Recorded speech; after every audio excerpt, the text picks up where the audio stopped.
Homestand continues from Miller Park. The Brewers, winners of 3 straight, trying to finish this 10-game stand in style as they host the Atlanta Braves. First of 3 tonight as a Friday night crowd filing in. Good crowd expected. And the Brewers coming off that sweep of Cincinnati, and the big man bats came out to the tune of 29 runs scored against Cincinnati pitching. Everybody hit, including Orlando Arcia, with an opposite field homer on Wednesday afternoon. And once again, we have our share of star power. Ryan Braun and Matt Kemp. Check out the power numbers those two standouts have put up in the last decade for their teams. Kemp, of course, coming over last year in a trade from San Diego. And there's young stardom at shortstop. Stars in the making. Dansby Swanson, a #1 draft pick a couple of years ago, and Orlando Arcia. Brewers fans getting a healthy dose of what he can do in the field and getting a taste of what he can do at the plate. Good evening from inside Miller Park alongside Bill Schroeder. I'm Matt LePay. Sophia Minert is our reporter tonight. Well, we've talked about shortstops. We've talked about outfielders. But, Rock, we better talk about first baseman tonight. Eric Thames continues to hit everybody. So, too, is Freddie Freeman of Atlanta. Yeah, life changed for Freddie Freeman at the trading deadline last year when Matt Kemp came into this lineup and provided a lot of protection for Freddie Freeman, and so far he has been outstanding. He's 4th in the league in hitting. He's .380. You can see where Thames is, not too far behind. Big difference is Freddie Freeman, not the big RBI totals, because he hasn't been able to have anybody on base when he comes up. A little bit different for Eric Thames in that he's got the big RBI numbers. He certainly has been the talk of all of baseball and continues this torrid stretch. I mean, it's just not home runs. I mean, this guy's been swinging about well, getting his base hits, on base percentage off the charts, and hopefully he's still got 3 days left in the month of April, so those 11 home runs, his franchise-setting home runs for Eric Thames could continue, so it's going to be fun. Both of these offenses rely a lot on both of them. All right, Brewers have been relying on some good pitching from Chase Anderson so far. Sophia Minert will tell us a little bit more about tonight's Brewers starter. Brewers and Braves coming up on Fox Sports Wisconsin.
Wisconsin is brought to you by Miller Lite, the original light beer.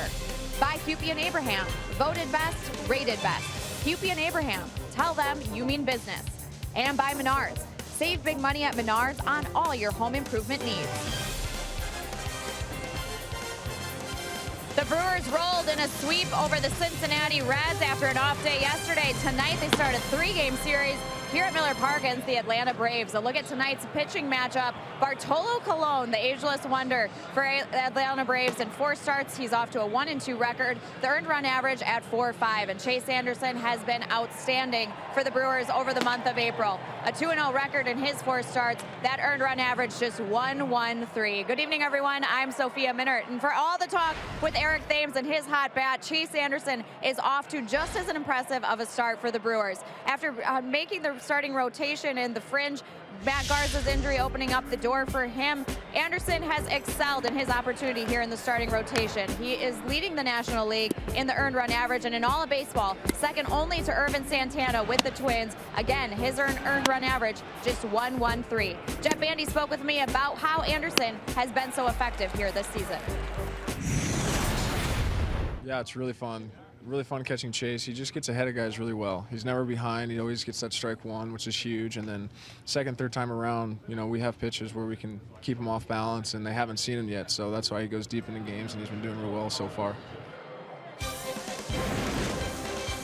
Chase Anderson coming in ready to close out a great month of April. Get the Brewers off to a series win here at Miller Park. When we come back, first pitch with Matt LePay and Bill Schroeder.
Brewers offense has been one of the best in baseball all season.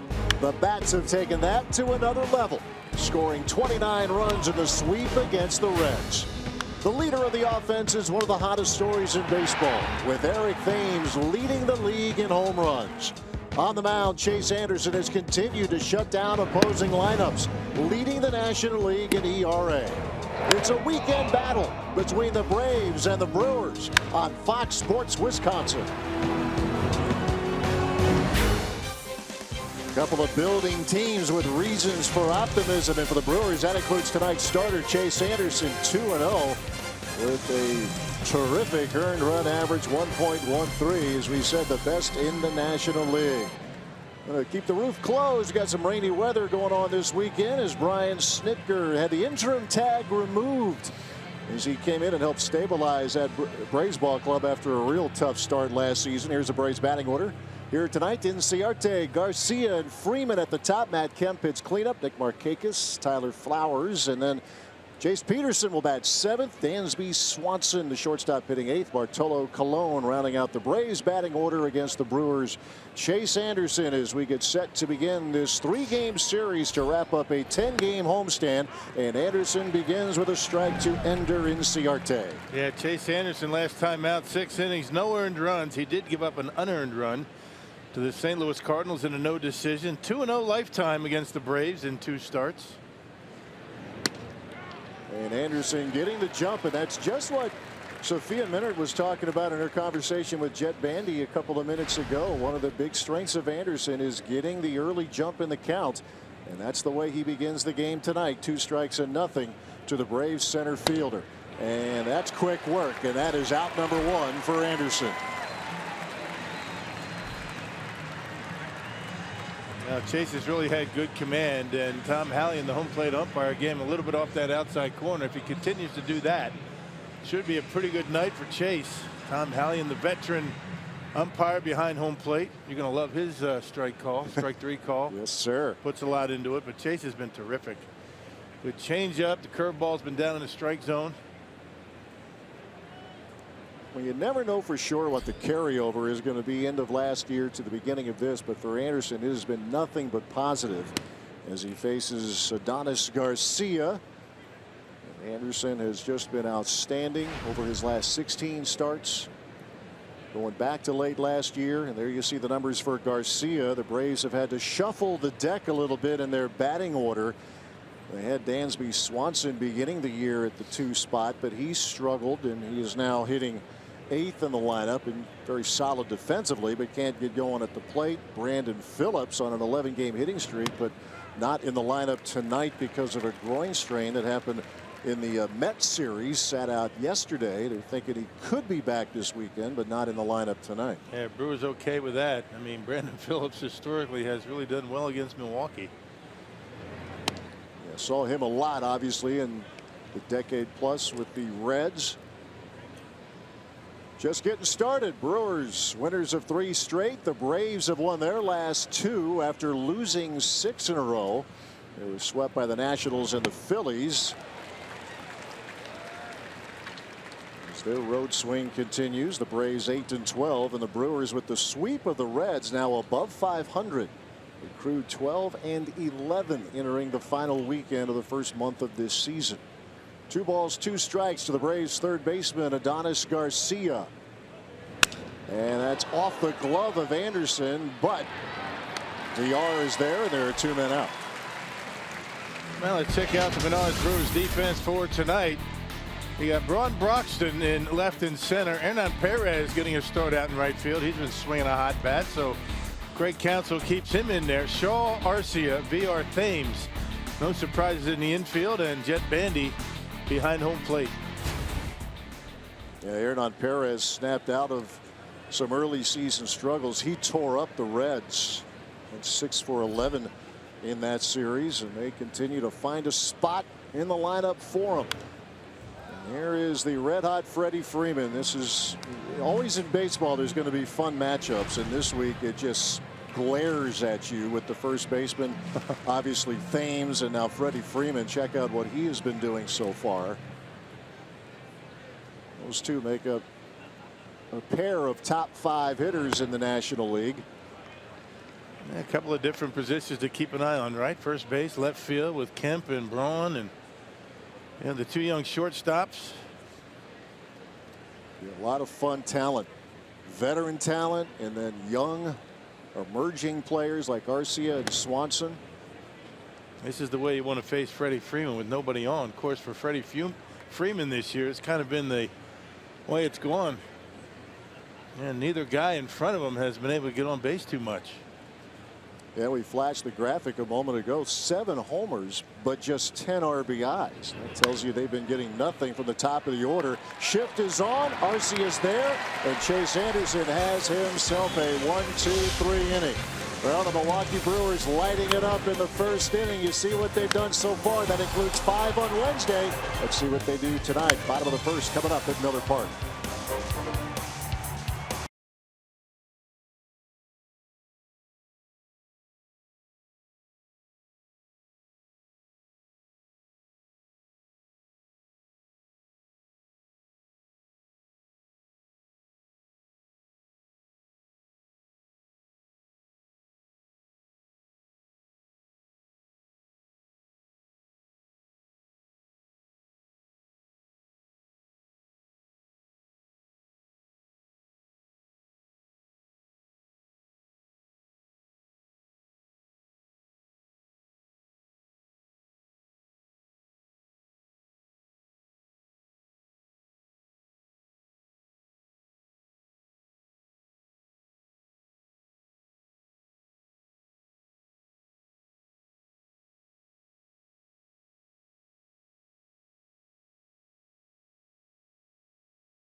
Their first crack at it, and here is the batting order for Craig Counsell. Jonathan Villar, Eric Thames back in there. Ryan Braun hitting third. Travis Shaw at cleanup, followed by Hernan Perez. Jet Bandy behind the plate. Keon Broxton hitting seventh. Orlando Arcia eighth. Chase Anderson on the mound, and that's the lineup that squares off with 43 years young Bartolo Colon. Yeah, his first year was 1997 with the Cleveland Indians. He's going to be 44, Matty, in May. How about that?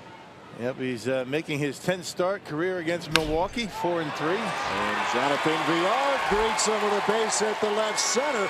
Cut off deep in the gap by Kemp, but Villar will coast in with a double. And Villar really starting to heat up now these last few games. That's 9 straight he's reached base, but he's getting some base hits here in the last handful. Always good thing happens when Jonathan Villar can get on base. There's that fastball from Bartolo Colon. 91 maybe he might get to tonight. But Brewers need to see Jonathan Villar get hot. He's starting to heat up a little. Speaking of heating up, here is Eric Thames in April to remember, and still one weekend remains in this month. Thames with the 11 home runs, the same total that the Red Sox as a team have going into tonight's game, the weekend series with the Cubs at Fenway Park. 8 homers alone against Cincinnati, and that would be good for the National League lead. Bryce Harper with that number for the Nationals, off to a great start in his own right. You would be hard pressed to find a better first month storyline than the Brewers first baseman Eric Thames. Franchise record home runs in April, runs scored in April. Nobody knew him when the season started, but just about everybody knows him now. Amazing start.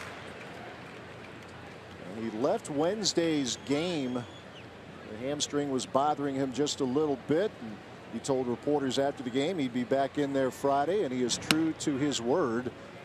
Off day yesterday, just the second and final scheduled off day of this first month for the Brewers. And even though they were coming off a sweep, it's still not a bad time for everybody to just take a breath. And for Eric Thames, it bought him some time, and he is back in the lineup here tonight. 2 balls, 2 strikes the count. Jonathan Villar leading off this bottom of the first with a double to left center. The Brewers have outscored their opponents in the first inning 27-8. They've homered 7 times in this first inning alone. They put 5 on the board on Wednesday afternoon against Cincinnati. Rough day for the Reds rookie by the name of Rookie Davis. There's the patience that Rock, you and Darnell Coles were talking about in Brewers Live. He just doesn't chase. This is so tempting for a home run hitter to chase that pitch up in the zone. Very disciplined. Full count. Bartolo Colon against Eric Thames. And Thames works him for a walk, and that's the 17th time already this year that Thames has walked, and Bartolo Colon in a little first inning trouble. All right, check out the Menards defense for the Atlanta Braves. They've committed 11 errors. That's tied for 5th best in the National League. They've turned 20 double plays. Tied for 3rd. Pretty good in the infield. You got Garcia, Swanson, Peterson, and Freeman around the horn. Tyler Flowers, the catcher behind home plate. Enciarte, very underrated in center field. He's a terrific center fielder with a very strong, accurate arm out there. You're looking at Dansby Swanson, the #1 draft pick a couple of years ago of the Arizona Diamondbacks. Very interesting trade, and one that the Braves think that they're really in a position to win. You would think. Shelby Miller involved in that trade. Braun going after the first pitch. Swanson starts the double play. 6-4-3 as Villar moves to 3rd. Man, Colon gave him a fastball right down the middle of the plate. Just a little bit of movement right at the end. He got Braun on the ground. The wily veteran. He's going to be 44 years old this season. He's been around since 1997. Yeah, to put that in perspective, his big league debut came on the same day that Turner Field opened. And the Braves since then, obviously, this month, as a matter of fact, opened up their new ballpark, SunTrust Park.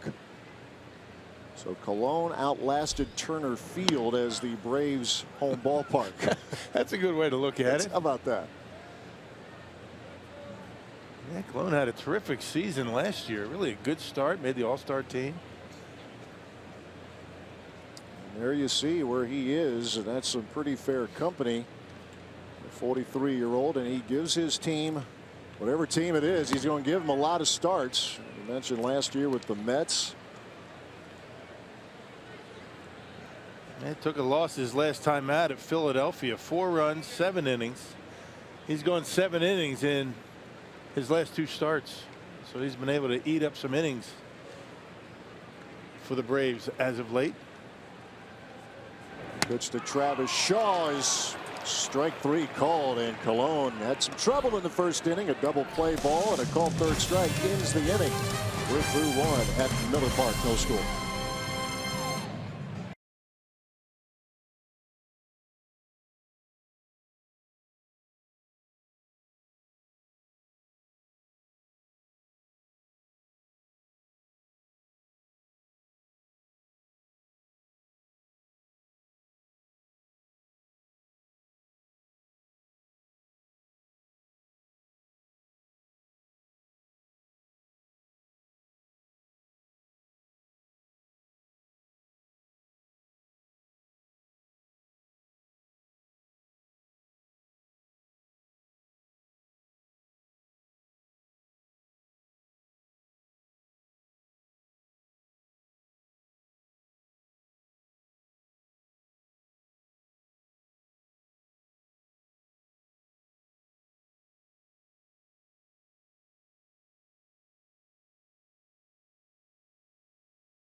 The Brewers and the Braves. Chase Anderson going back to work. It has been a fantastic month to the season with him as he leads the National League with a 1.13 earned run average, second in all of baseball. And speaking with catcher Jet Bandy about what has made him so effective, he said obviously just getting ahead in counts and then able to keep them off balance the second and third time through the lineups. Now the curveball is a big part of that. We started to see Chase Anderson mixing that in the second half of the season last year.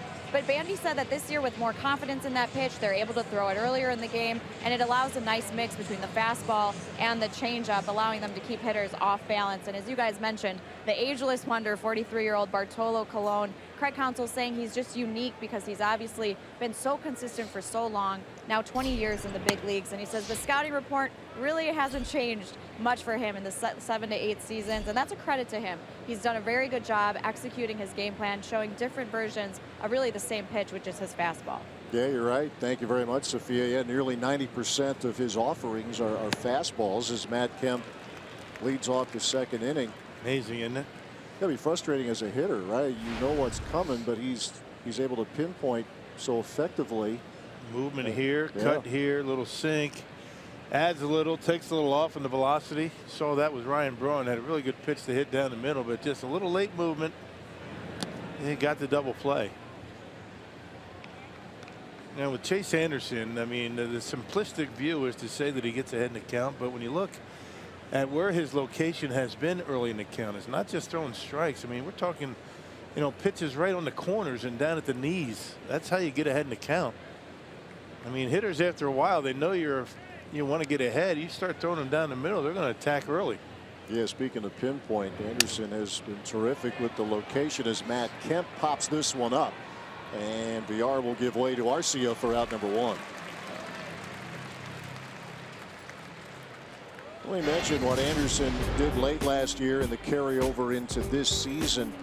He went through his rocky times, as most did a year ago, but check it out. I mean, that's a pretty sizable sample size, if you will. 16 starts, 7-1. Very low ERA. This is something. This isn't just an April thing with Anderson. This goes back to late last year. And it's all of his pitches, not just one. Not like Cologne, 90% fastballs. I mean, Chase, you know, he's got the cutter, the curveball, the changeup. His changeup's probably his best pitch, other than that fastball. He seems to be able to keep it down on his own. Anderson facing Nick Markakis with 1 out, bases empty. Chase has retired the first 4 Braves he has faced here tonight. Markakis in his 3rd year with the Braves after a good long run with the Baltimore Orioles, which featured a couple of Gold Gloves.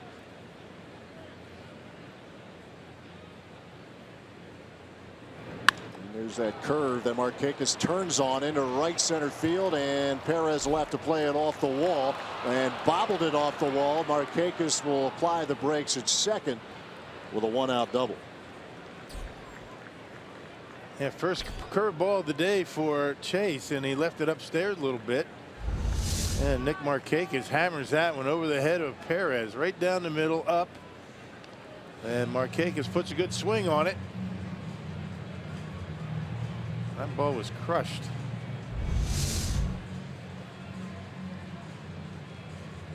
Perez plays all over. Just in the last few days, we've seen him at third, at short, a little bit in center, gets the starting call in right.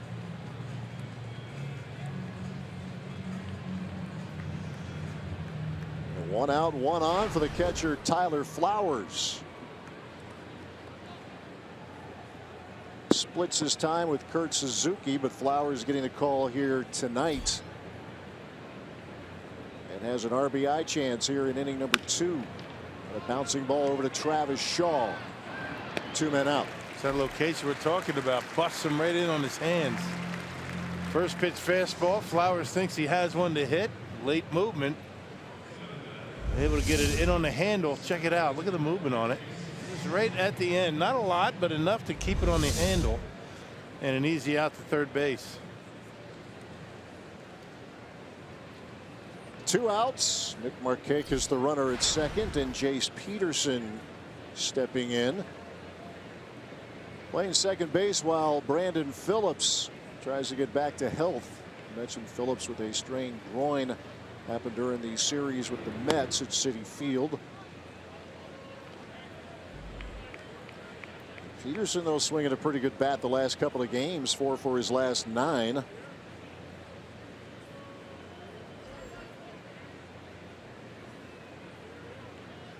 Rays team clearly in a building process. Consecutive 90+ loss seasons, but they became a competitive bunch as last year went along. Not unlike the Brewers, really. The Braves had a terrible start. They dropped their first 9 games and sat at 9-28 when there was a change in managers. Ryan Snitker finished out the year and his team was just a shade below 500, but the interim tag was removed in October. So 4+ decades Snitker has been with this Braves organization. There's a pickoff attempt. Got him. Well, we have seen this from catchers. We've seen pitchers pick off runners, and we see it again. The Braves may want to take a look, but Markakis, for the moment, nabbed by Chase Anderson.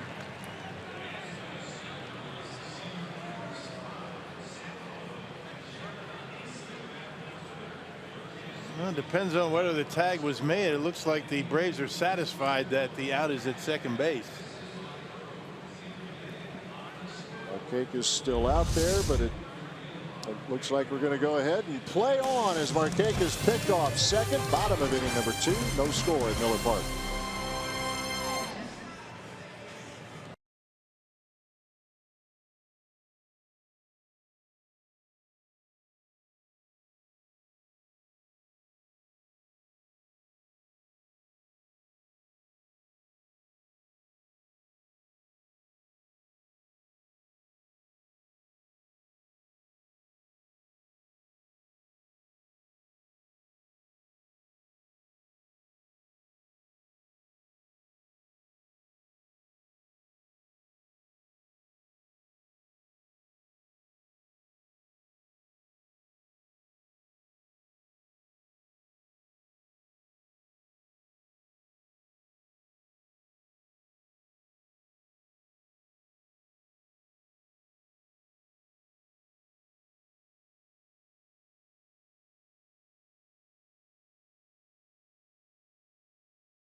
Bottom of the second as Hernan Perez will lead things off for the Brewers against Bartolo Colon.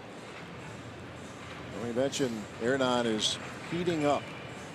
He went 6 for 11 in the series against Cincinnati. Homered twice, drove in 8 against the Reds. He likes Cincinnati almost as much as Eric Thames. That was an offensive explosion for Milwaukee. I mean, it was a terrific series for the Brewers against Cincinnati. Of course, they've been pretty good against the Reds all year, even in Cincinnati. What have they won? 6 of 7? That's right. Yep, 3 out of 4 at Great American Ballpark, and a sweep here at Miller Park this week. Pitch to Perez, back up the middle and through, a base hit. So the hot bat continues from Hernan Perez. Keep in mind these fastballs are 86, 88 miles an hour. A little two-seam fastball, not a lot of tilt on it, just kind of moves away from Perez, and he bangs it right back through the middle.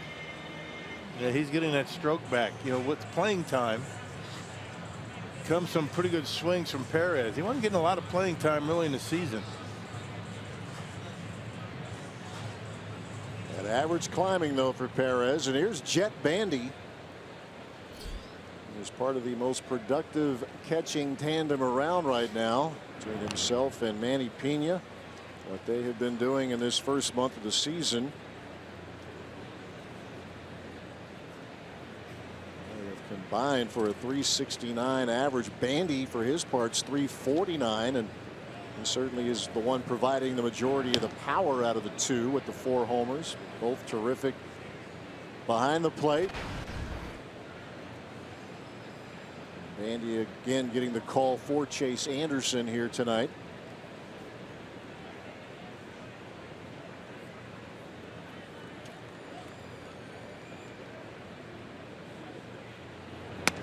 Well, you really don't expect too many changes with respect to the rotation, you know, behind home plate, as long as they both stay productive, which they have. Neither one of them playing every day.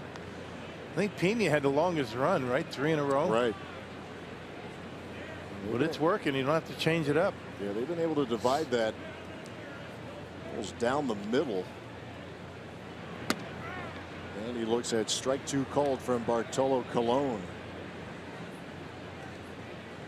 There's got to be a lot of deception in that delivery for Colon to be able to get by with a fastball in the mid-80s.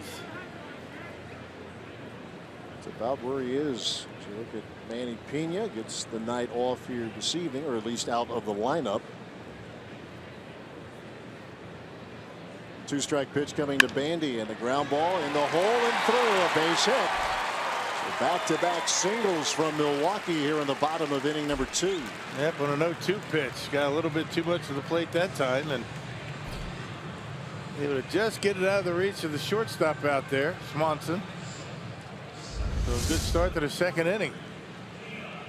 Pitch has got run. It doesn't have sink so much. It's running in on the hands. Starts outer half and doesn't really do a whole lot, and Bandy able to take advantage of the mistake. And that extends Jet Bandy's hitting streak to 6. So a thread going for the Brewers. The first 2 reached in the first inning, and then Colon was able to get Ryan Braun to ground into a double play and got Travis Shaw looking. Here is Keon Broxton.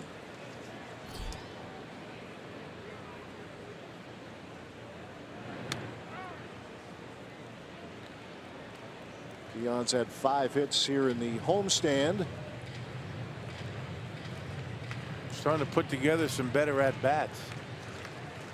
But Kirk Counsell's been able to keep him in the lineup because of his terrific defense out in center field. It has just been outstanding. The Brewers team that collectively they've been a little error prone. They certainly were in the Red Series, but the offense was so good it didn't hurt them. But boy, Broxton, if it's out there to be covered, he will go get it. Yeah. Well, the defense has been, it seems as though the errors come in bunches for the Brewers.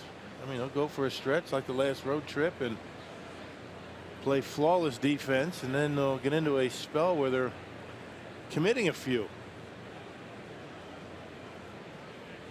A ball to strike to Broxton. in that offensive barrage. Broxton just did miss a home run. It went off the top of the wall.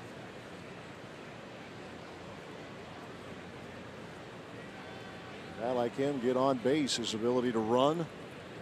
Hernan Perez the runner at second, Jet Bandy at first. Back-to-back singles to lead off the second against Bartolo Colon.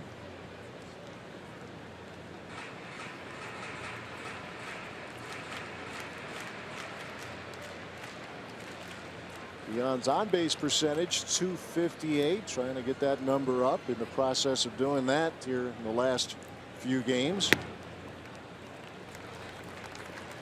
3 balls, 1 strike. Have to be so patient with Colon, because if he feels as though you're going to chase, he's not going to throw a strike. There's a good at bat so far for Keon Broxton. Colon hadn't been missing by a whole lot. 3-1 the count.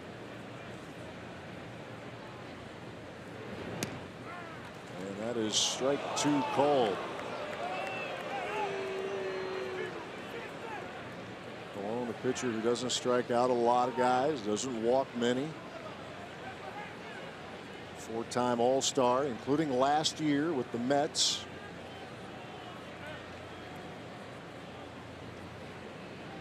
Yeah, pretty close that last pitch. Here comes the payoff to Broxton.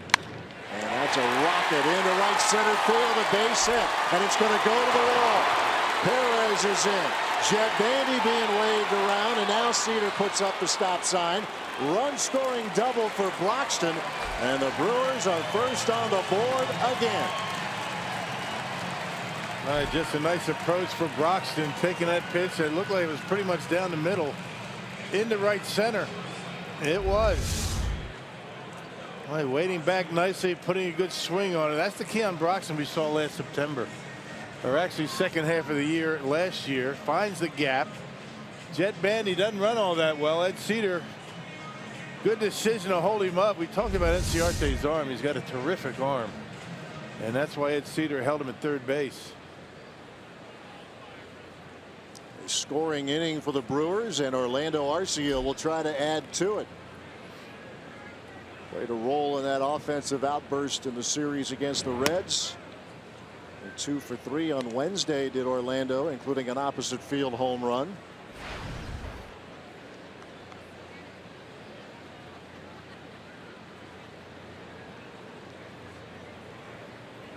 The Brewers don't score in the first, but they are first on the board as they scratch across one in the second. And still nobody out as Arcia will lift one into right field and deep. Markakis going back. It is gone.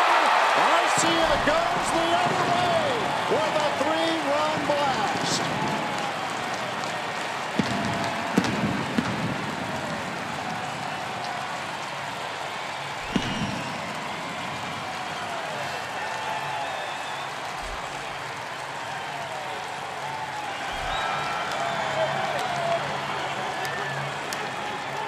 Suddenly he's a home run hitter.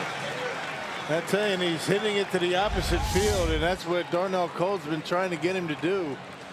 Boy, that's some pretty good power to the opposite field. You know, Matt, you're getting a lot of practice on your home run call. I am. That's 41 for the crew. And that's something. BA had like 4 of them. Yeah, right. I know. How about that? Way back out there and right. I'm going to say that's like 2-3 every night, it seems like, for you. Sure does. But Orlando Arcia can see where his home runs have come, and that's exactly where the Brewers want to see him hit the baseball to right field. Man. 41 home runs for this Brewers team.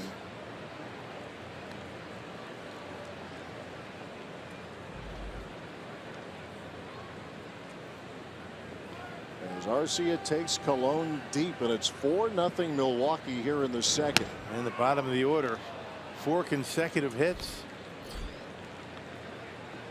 Finally out number 1 here in the inning as Colon gets Anderson looking.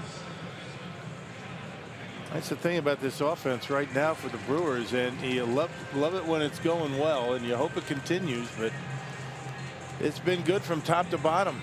Even the pitchers have helped out, swinging the bats. Yeah, we've seen Matt Garza with an RBI single. Willie Peralta last week against the Cardinals, and you mentioned all parts, and that includes the top of the order here now. As we mentioned, VR warming up. He led off the bottom of the first with a double. And after starting 9 for 65, VR now over the last few games 11 out of his last 31, and drawn some walks now and then. Certainly did that in the series against the Reds, but if that can continue from VR, set the table even better for Thames and Braun and Shaw. Yeah, just get back to where he was last year. You don't need to do anything else. Had a very good on base percentage a year ago, did VR.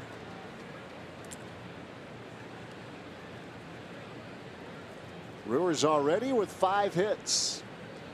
4 in this inning, 2 singles, a double, and a 3-run homer from Orlando Arcia.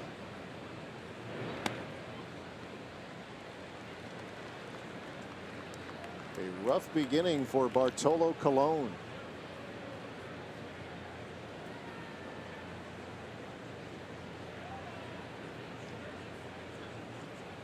.234 wins in his 2 decades-long career.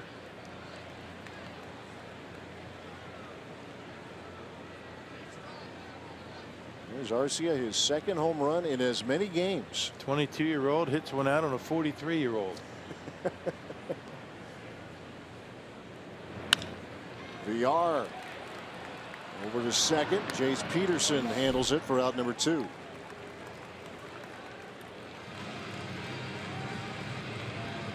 Two outs, bases empty for Eric Thames. Well, this is why he gets talked about locally, regionally, nationally, when you are the best in baseball in 5 different categories. And oh, by the way, look at the average on base percentage of nearly .500. Yeah, sitting at .495 after that walk in the first inning.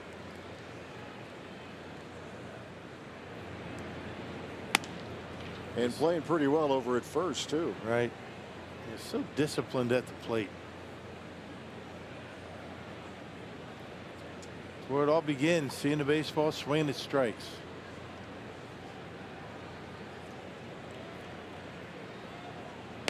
You mentioned that first inning walk. Only Bryce Harper and Paul Goldschmidt have walked more in this first month of the season. 17 walks from Thames, Harper 20, and Goldschmidt 1 behind. And those two are pretty established at the early stages of their careers, especially Harper, who's off to a torrid start. Yeah, Harper, a .418 batting average coming in. 8 home runs, 25 RBIs. Amazing. Those Nationals got to break them up. There's something. They're threatening to run away and hide. You know, Harper had it by his standards, and it's, you know, he's still a young guy, but he had a down year for him. And he has come out torrid. Nationals already with 16 wins. The Braves, who just finished their series with the Mets, sitting at the bottom of the NL East. They have some issues, a lot of injury problems. Thames will send this one into left center field. Ender Inciarte with lots of room, and that'll do it for the Brewers in the second. But a big inning for the Brew Crew as Orlando Arcia takes Bartolo Colon into the bleachers in right. A 3-run blast as Bernie with a quick trip down and slide. 4-0 Crew after 2.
a 4-0 lead. And hey, this Sunday is a good day to be a kid at Miller Park. All kids 14 and under will get a pair of Orlando Aria player wristbands, courtesy of Palermo's Frozen Pizza. Plus, we'll also get a free lunch courtesy of Pick and Save and Blue Bunny. And there's more.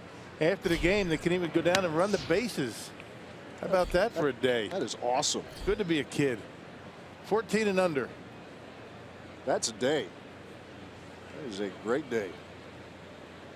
Jace Peterson leading off the third for Atlanta. He was at the plate in the second when Nick Markakis was picked off. Chase Anderson nabbing him at second to win the top half of that inning. Anderson spotted the early lead. A 4-run second for the Brewers. And Peterson turns on one to right field. Back goes Hernan Perez. He'll play it off the wall. And Jace Peterson on his way into second with a leadoff double. Almost a carbon copy of the double by Markakis, but this was a fastball this time. Markakis hit a curveball. You see that fastball getting a little bit too much of the plate. We haven't seen a whole lot of that from Chase Anderson this year. Yeah, bad location. That's normally what happens. You up a line drive somewhere.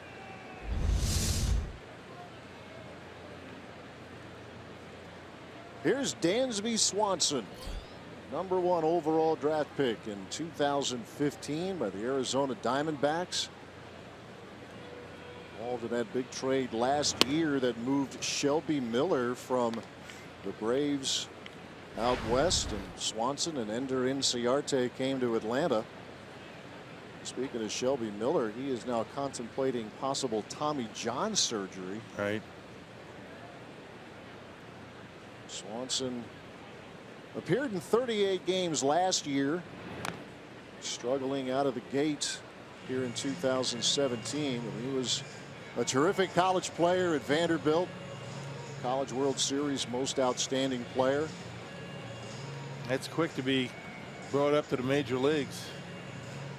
Drafted 1 year, next year you appear in the big leagues, and now you got a starting job.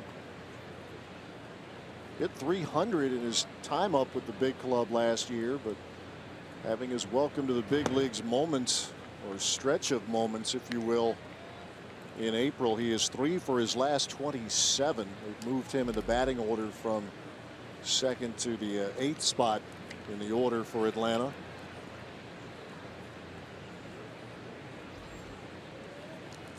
One of those types of talents that a lot of folks without a dog in a fight but who study this say he could be a tremendous asset to a team. Maybe not spectacular, but one you look up several years down the line and say, wow, I'm glad you have this guy on your team. Yeah, right. I mean, again, he's 23 years old. Might not be able to, be a big force offensively quite yet, but as long as he keeps playing good defense, which the Braves feel as though he has, you're going to see him in the lineup. Very similar story to that of Orlando Aria, right? Exactly. It's got to be patient with these guys, especially when you're in a rebuilding mode. And if everybody else around him is hitting, then you can afford to keep him in the lineup. And they are giving him every chance to fight through this. A full count. Leadoff double from Jace Peterson. Swanson followed by the pitcher Bartolo Colon. Chase ready with the payoff, and he lost him. Ball 4, and the first 2 are on for Atlanta in the 3rd.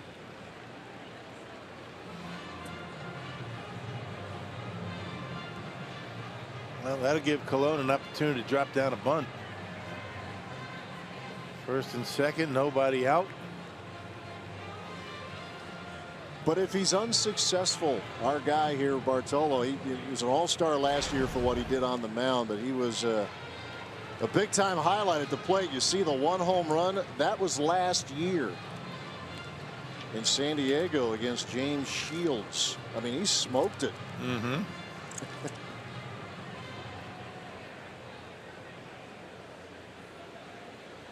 They'll have the big man bunt here with the first 2 on. Peterson the runner at second, Swanson at first, and Colon Pops it foul. A career 091 hitter. Right.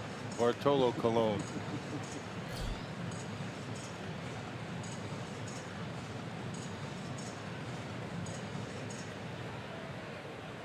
But the homer made all the highlights for about a week.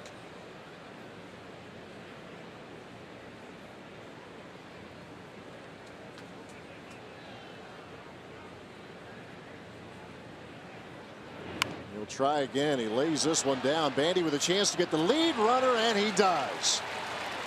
Good adjustment over there for Travis Shaw. Throw a little bit into foul territory. Good job by Bandy bouncing on it, realizing he had to play at third base, and they got their man at third.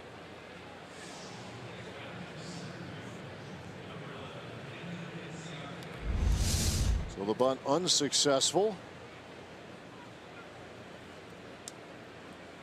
Swanson, the new runner at second. Colon, the new runner at first. And back to the top of the order for Ender Inciarte. Well, the failed bunt keeps that double play alive. Chase Anderson get one on the ground, get out of the inning.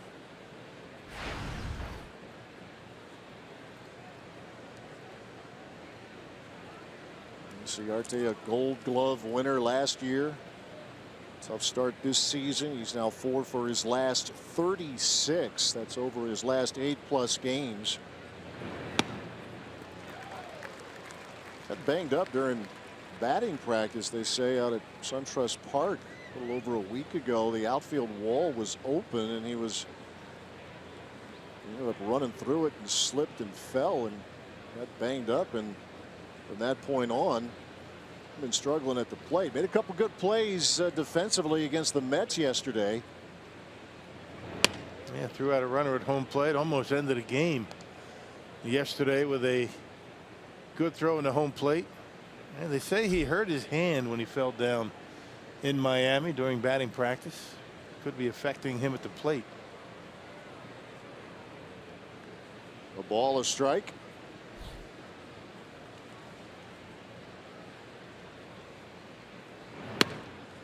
And a throw down to second, and getting back is Dansby Swanson. And these Brewer catchers really keep runners honest out of second base.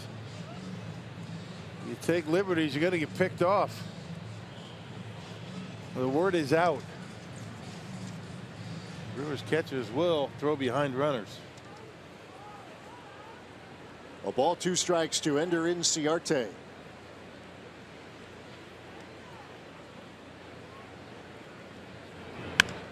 And he goes the other way. That's a base hit to left. Swanson rounding third. Here comes the throw from Ryan Braun. It goes through. It's not in time, and the Braves are on the board.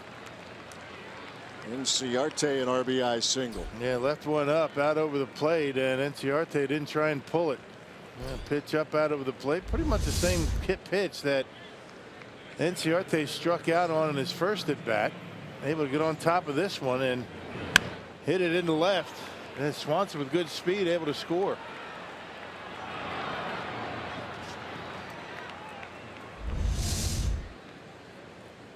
So a 4-1 game, still 1 out in the third.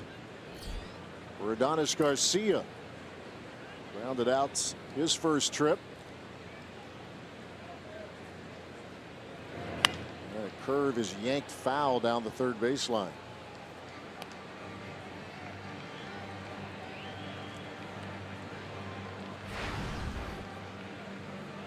Garcia, 32-year-old.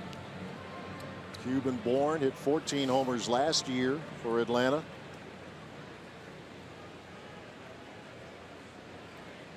See if Anderson can get a ground ball from the Braves third baseman. Bottom of the third, by the way, will be joined by Brewers general manager David Stearns. We warned him we might ask him about Eric Thames.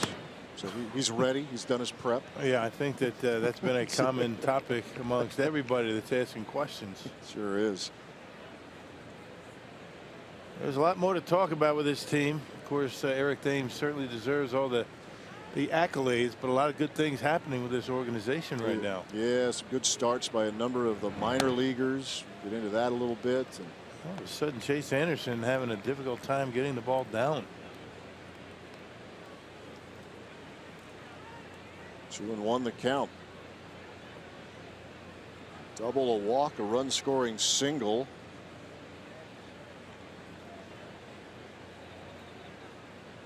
Pitching coach Derek Johnson to the left of Craig Counsell there.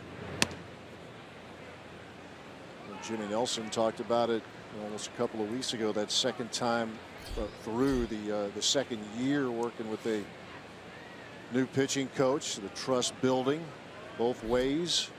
Anderson, certainly the way he ended last year and the way he's starting this year, a clear demonstration of that. 3-1 pitch. Swing and a miss. 94 on the offering from Anderson. How about that hack by Garcia?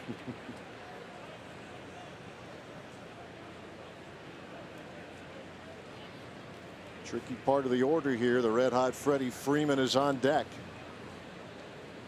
Alone the runner at second. Inciarte at first. 3-2 pitch. Fly ball to right. Perez near the line, and it will carry him to Cease. And one thing going for Anderson here in the event of a base hit, pretty good chance. Unless it goes to the wall, Bartolo Colon probably not going to score. It might take a while. Yeah.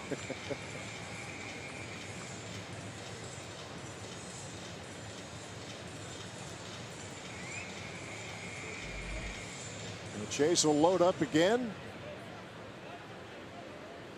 Braves getting their first run moments ago after the Brewers put 4 on the board in the second. 3 courtesy of an Orlando Arcia home run.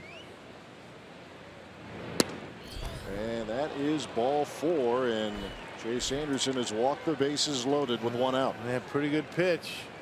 I mean, that could have been rung out. Looked like Tom Hallion was thinking about it.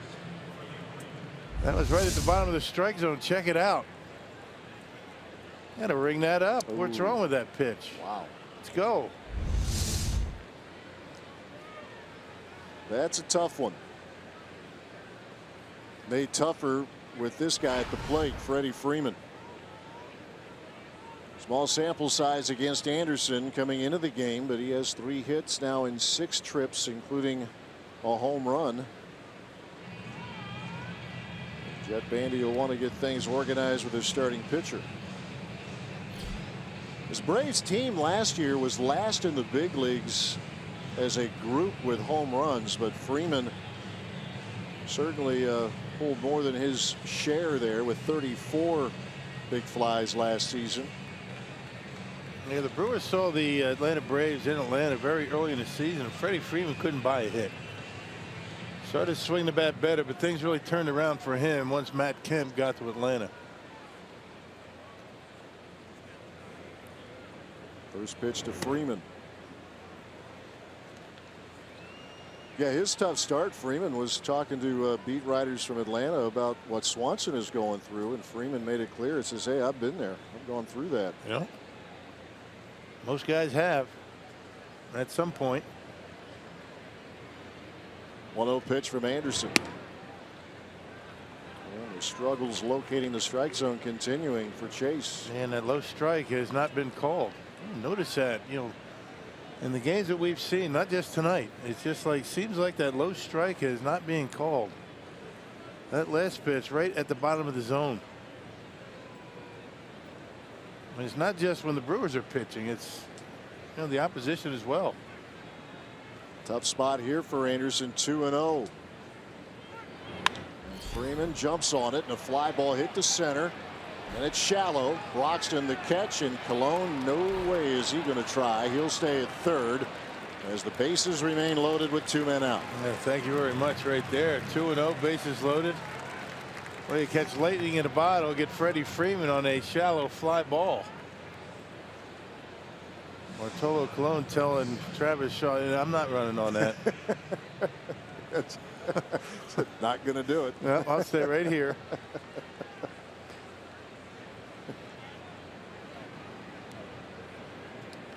Let's see if Chase can get through this. Bases loaded. He gets a fly ball from Freeman. Now he deals with Matt Kemp. Deadline deal with the Padres last summer. Shift is on for the power hitting Matt Kemp.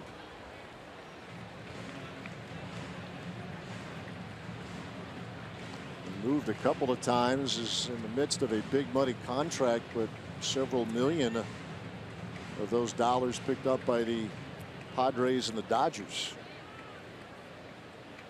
There are your base runners. The Braves have scored once here in the third. Anderson trying to stop it there. 0-1 the count to Kemp. And that is hit well into the gap into right center field, and that could clear the bags.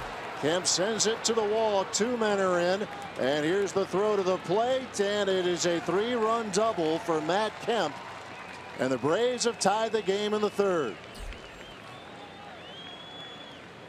Yeah, Chase is really having a difficult time getting the ball down in the strike zone. Everything in this inning has been upstairs. And the Braves have been able to take advantage. Started with the leadoff double by Peterson. Watch the location of this fastball. Up out over the plate, and Matt Kemp finds a gap. Clears the bases. Garcia, who walked, came all the way around from first base to score.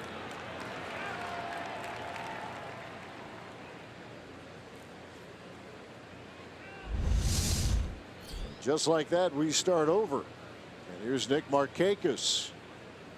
Doubled in the second, but ended the inning by being picked off there by Anderson.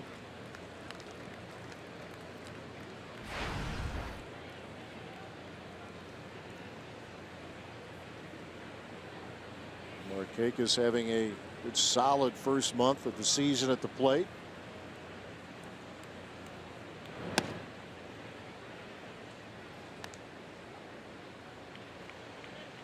Long-time Baltimore Oriole, 9 years with that ball club.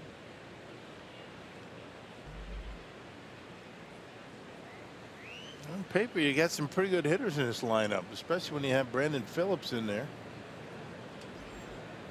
An interesting mix. They have a lot of veteran guys, and you sprinkle in a player like a Dansby Swanson, whose career is just starting.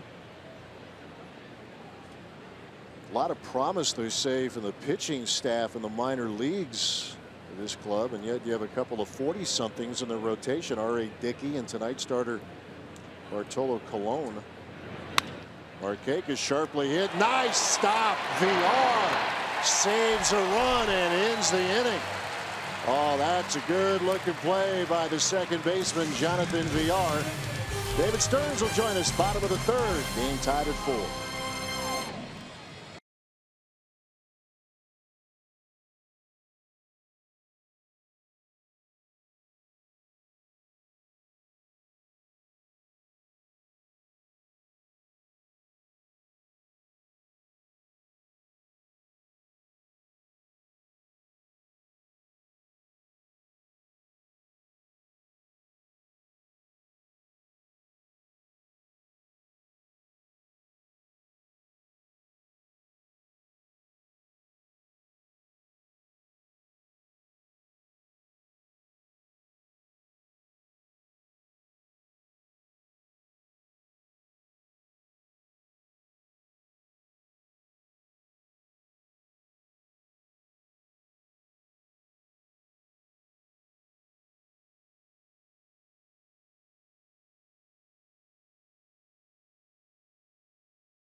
Brewers tied at 4 as we are now joined up in the broadcast booth by general manager David Stearns. We'll get to Eric Thames in a moment. You know that's coming. I'm sure we will. But what, this has been a competitive first month. I mean, you're sitting here a game above 500.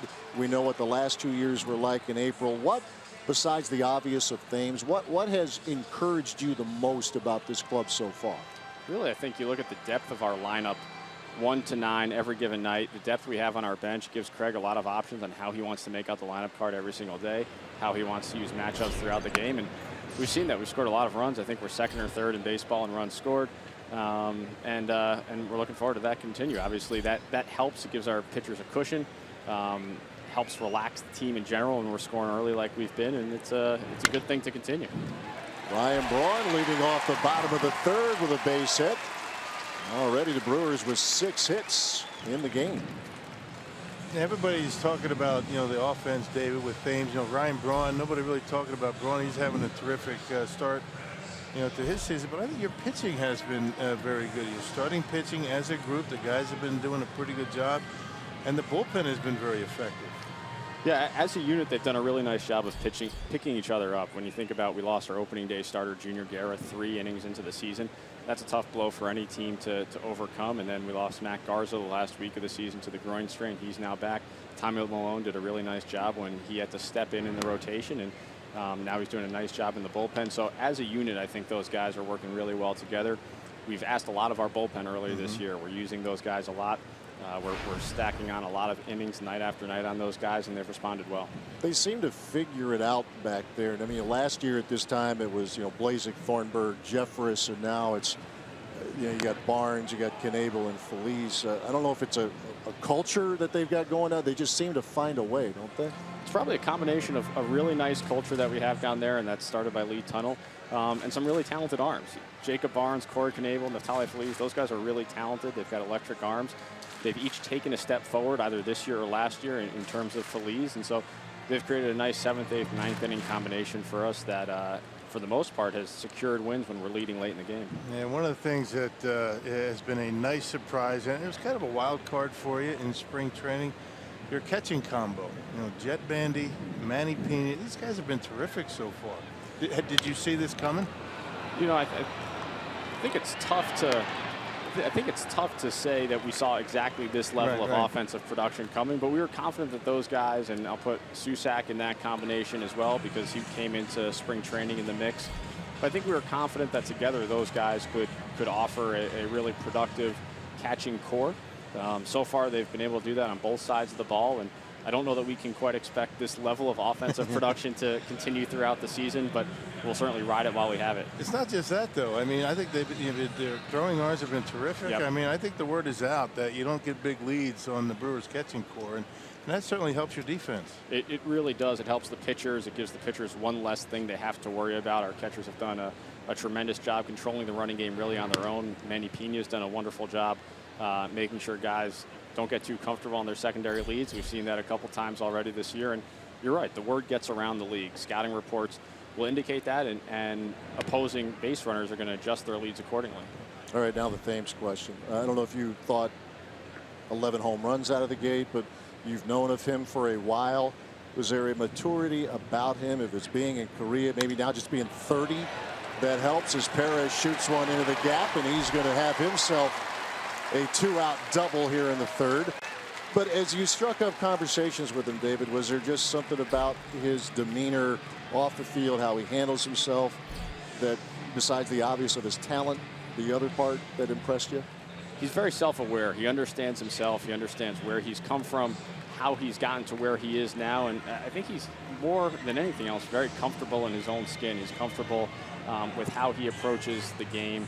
And that's shown, really. He's the same guy on opening day that he is now, despite all the success he's had. He prepares the exact same way. He goes through his routine. He's very dedicated to his routine. He knows what it is.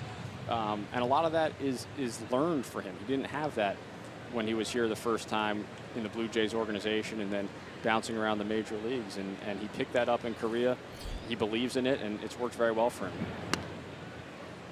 2 outs. Hernan Perez, the runner at second. Brewers general manager David Stearns joining us here in the booth. 41 home runs in the first month. I mean, that's something that's incredible when you think about it. This is, we don't want to call it a rebuilding mode, but you guys are in the transition mode. The offense has been tremendous. 41 home runs, pretty well spread out.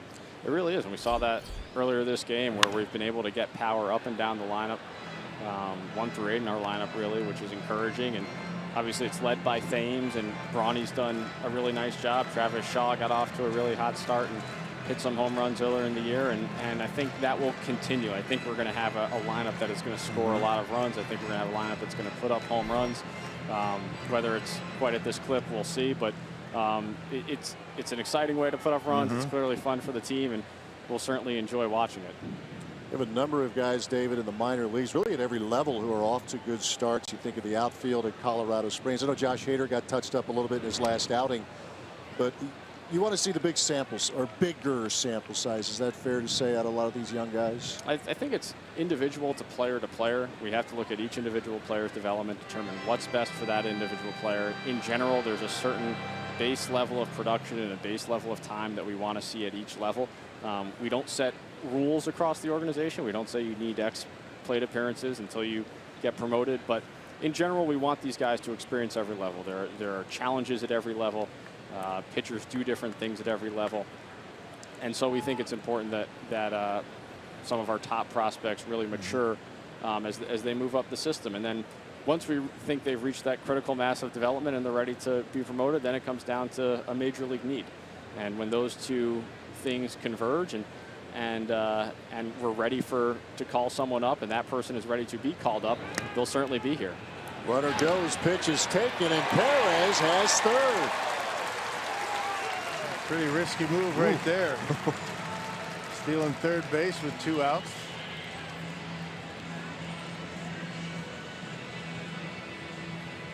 And Brian Snitker, see if he wants to challenge this here. Well, you take off because the third baseman's so far off the bag, and it's going to be pretty close.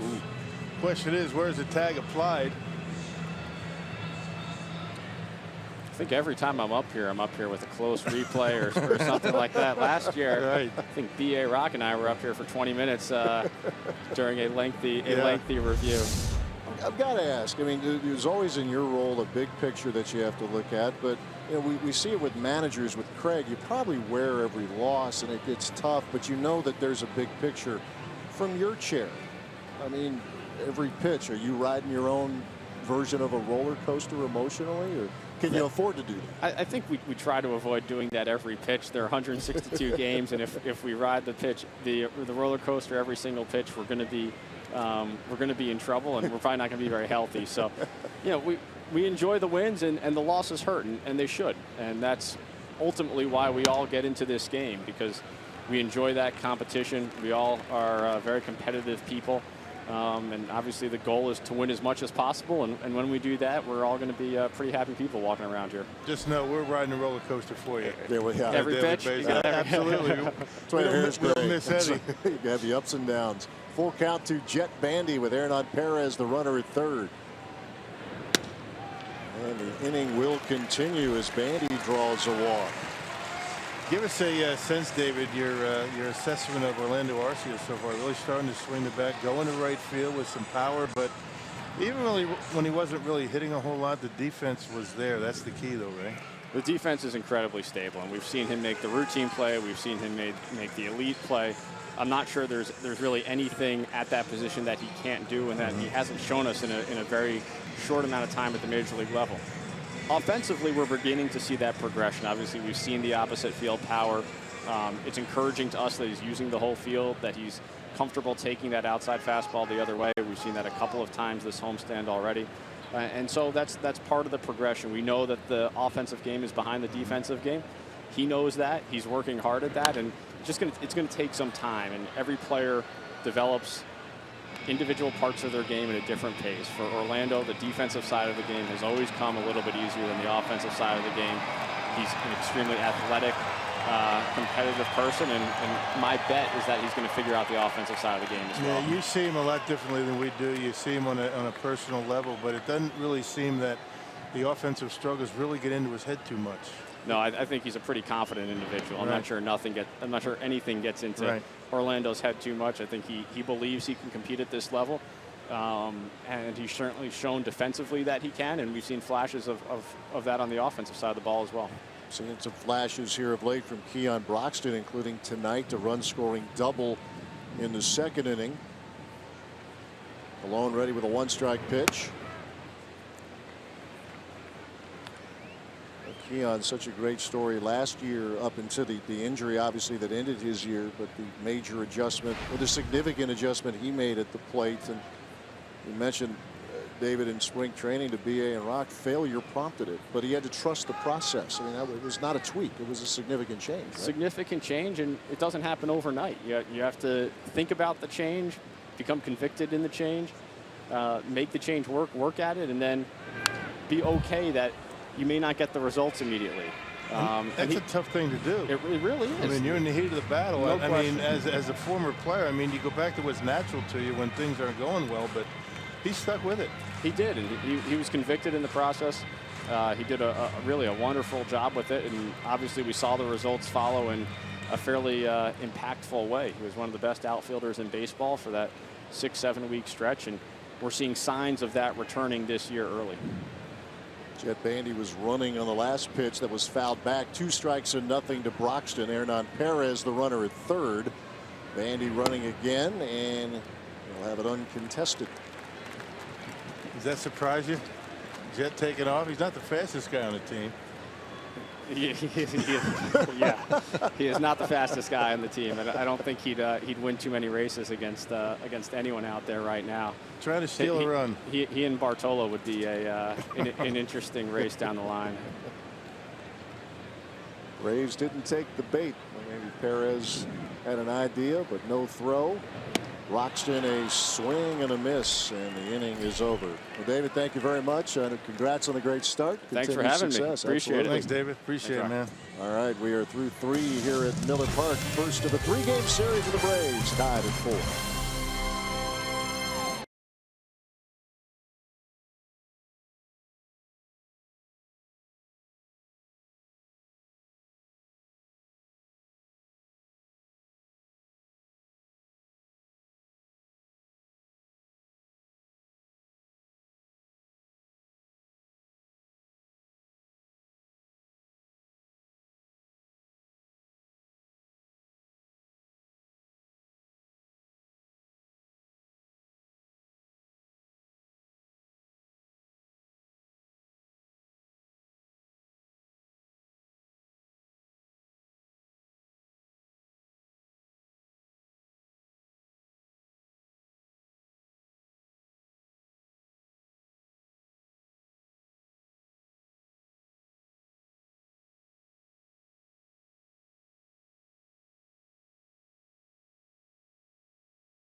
Milwaukee and Atlanta tied up at 4. Look at our minor league report, and shortstop Isan Diaz with the Carolina Mudcats in High A had a 3-hit day yesterday and just continues to rake over his last 6 games. A .320 average, 8 hits during that run, 2 home runs, 6 RBIs, and look at the extra base hits as well, 2 doubles. So Diaz is the reigning minor league player of the year for his work with the Timber Rattlers last year, and appropriate that we feature him tonight because he was acquired in January of 2016 in the trade with the Arizona Diamondbacks, along with Chase Anderson, tonight's starter, and Aaron Hill in the Gene Segura trade. Yeah, that's right, Sophia, in a trade that's looking pretty good here for the Crew. The start that Chase Anderson has had, obviously got touched up tonight in the 4th inning, but yeah, you mentioned Diaz. There's pretty good shortstops in the system here, fair to say. Getting ready to say, we saw Lisa in spring training. Very impressive. Good hands, good tools, and learning how to hit. Fun to watch. Fun to hear about these young players throughout the Brewers system, as Tyler Flowers will lead off here in the top of the 4th. Flowers, Peterson, and Swanson here for Atlanta. See if Chase Anderson can get things back in order. A rocky 3rd inning. Braves sent 8 men to the plate. Big 3-run bases clearing double from Matt Kemp. That was the big blow, but Anderson walked a couple. Both came around to score.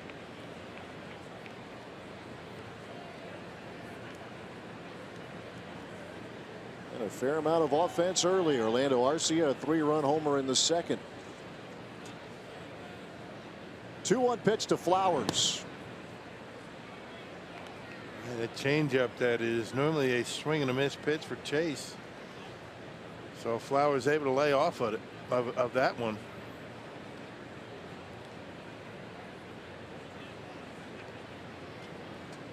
The 3-1 pitch coming to the Braves catcher. Several years with the White Sox. Signed a deal with the Braves before last season. Started about half the games and put up some solid numbers offensively. Drove in 41, hit 270.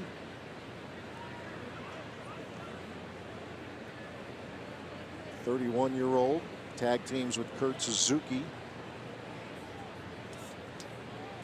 Came over to the Braves from the Minnesota Twins. Here's the 3-2 pitch. And there's another walk given up by Anderson, and that's how the 4th inning begins. This is something we haven't seen from him, not having command. Hey, Brewers fans, if you can't watch the games on TV, you can stream them live on your mobile device with the all-new Fox Sports Go app. Download the app and take Fox Sports Wisconsin and Brewers baseball with you wherever you go.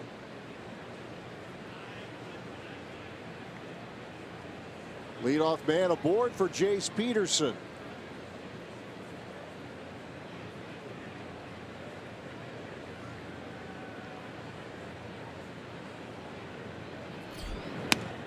Peterson's 5 out of his last 10. Giving the time while Brandon Phillips gets healthy again.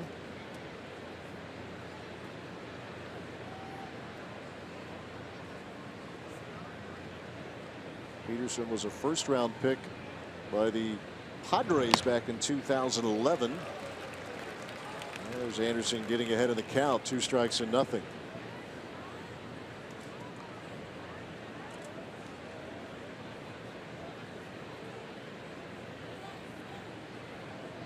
Leadoff walk to Flowers, 0-2. Now the count, Anderson against Jace Peterson.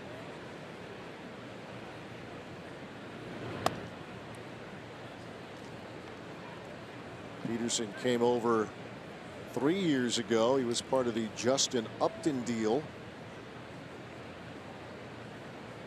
Pretty good college football player. Attended McNeese State. Played a couple of years there. 1-2 pitch. This with a curve to Anderson.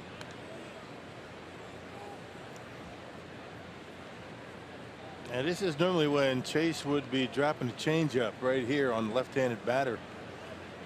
Really hasn't shown a feel for that pitch quite yet. Maybe this might be the time for it. Flowers off the bag at first, and the pitch. Tried it but missed. Yeah. So a full count after a walk to begin this 4th inning.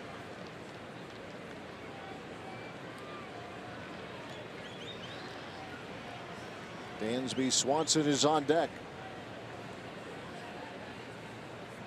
The 3-2 popped up. Bandy near the screen with a play for out number 1. And went right back to it, the changeup, and he got the pop-up. That's a nice pitch. 3-2. You figure Peterson not looking for that, and he was out in front. Yeah, finally able to get a feel for that pitch. He got it over the plate. Peterson out in front, and he got his pop-up. Maybe that'll get that pitch going.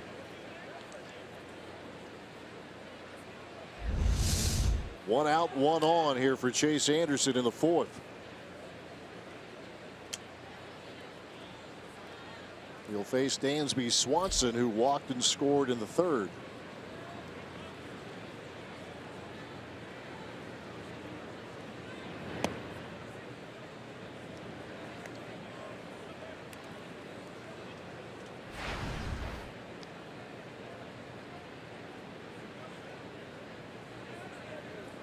He had 302 in his time last year, 38 games.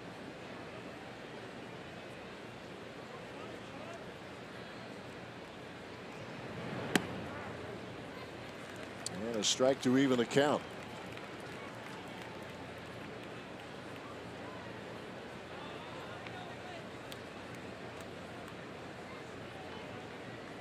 Rays scored 4 times in the 3rd. Leadoff walk in the 4th. A foul pop from Jace Peterson. And Swanson hits it on the button center field. Broxton reaching up and pulls it down. Yeah, he can cover a little ground out there in center. Chalk up another one. Yeah, the ability to go back on a ball like that. He doesn't play really deep, but yeah, you see why he's able to go back. That's a tough play because it's right over his head. You can see him going straight back, never taking his eye off of it. Made it look easy. That's not an easy catch. Outfielders will tell you that what line drive that's hit right over their head is the toughest one to judge. Chase Anderson says thank you very much. 2 men out for Bartolo Colon. A swing and a miss from the big man.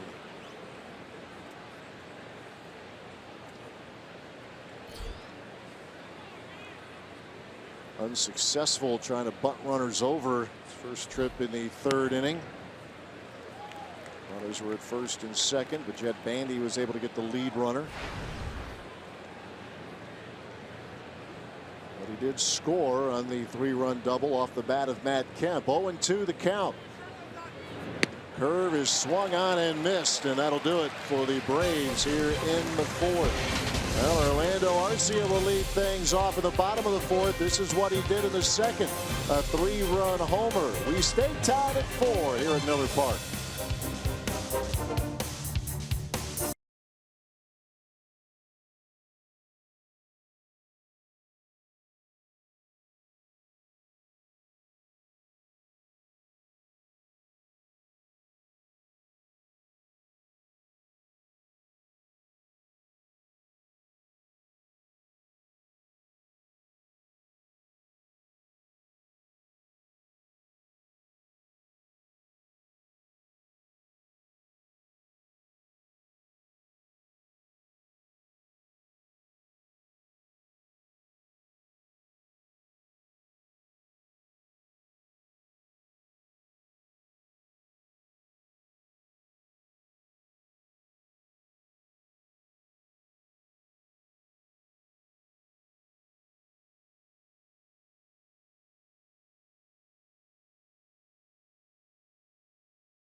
Bottom of the 4th, and Orlando Arcia will be leading things off. Rock, we've talked about it with these young hitters, any hitter really, but the young hitters go the other way, the ability to go the other way, and we have seen that from Orlando Arcia these last couple of ball games. And a lot of the last 2 home runs that he hit has been to right field on pitches that you would think he might try and pull. Now down in the minor leagues, he was essentially a pull hitter.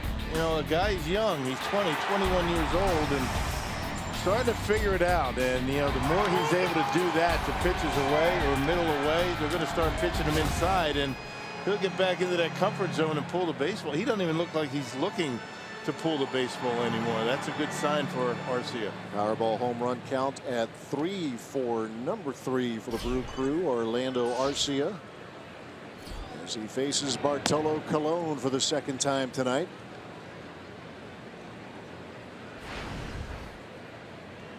Brewers had a threat in the 3rd inning, but Colon turned them back, getting a strikeout of Keon Broxton as Arcia with a fly ball to right field. Room for Nick Markakis for out number 1. It's something that Darnell Coles has been working on with Orlando Arcia just about every day, and it started last year when he came up. All throughout spring training, and most of his success has come to right field this year.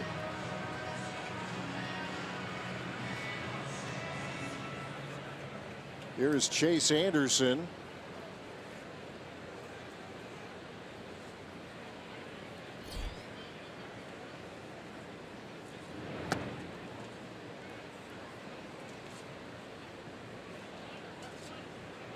'29-year-old Anderson against the 43-year-old Colon. Turns 44 in about a month.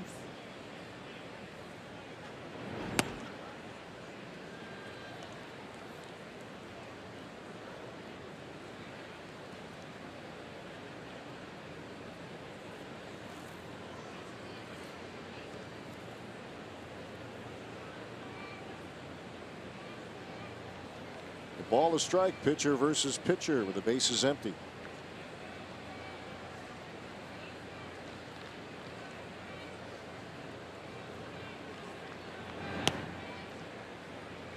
What's so impressive about Colon, beyond the obvious of the longevity, he has given his team 30+ starts in each of the last 4 years.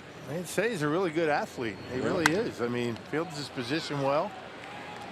Taking a look at the baseball and throwing it to first. Take a good old time. Making his mound counterpart work. Two men out here in the 4th inning. He's reading the label there. Hey, now time for our AARP getting to know your player profile. Tonight we'll focus on Jonathan Villar. Check out the first 15 games. He was struggling to get on base, but the last 8 that has picked up. .314 batting average, and he's driven in 6 runs in that stretch as well. And you get that out of any part of the order, you're happy, but especially at the top. No one who is behind him with Thames, Braun, Shaw trio.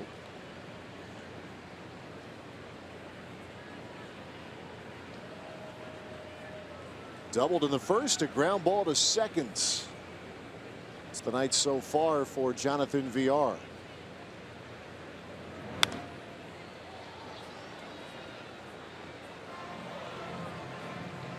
Brewers already with 7 hits off Colon. He's trying to get his first 1-2-3 inning. Really is amazing how he goes about it, though. I mean, fastballs. I mean, he'll cut it, he'll sink it. You know, he's throwing a couple of change-ups, but not too many. There's one. Nope, that was fastball. Maybe one of the best fastballs he's thrown tonight. Yeah, 92.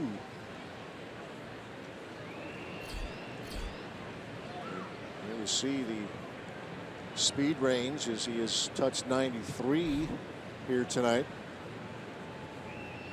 A ball, 2 strikes to Villar. Vary the speed just a touch, just enough. Has to get you off the barrel of the bat.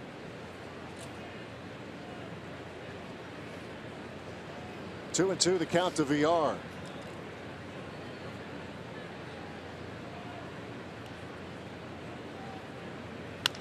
And another comebacker. And we'll check to see if the commissioner's office has changed, and no. Gave it a good long look, and the throw to first, and the inning is over. 1-2-3 go to Brewers, still tied at 4.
Miller Park, Brewers and Braves all tied up at 4, and the Brewers' wives play an important role in our community outreach efforts with their commitment to several important causes.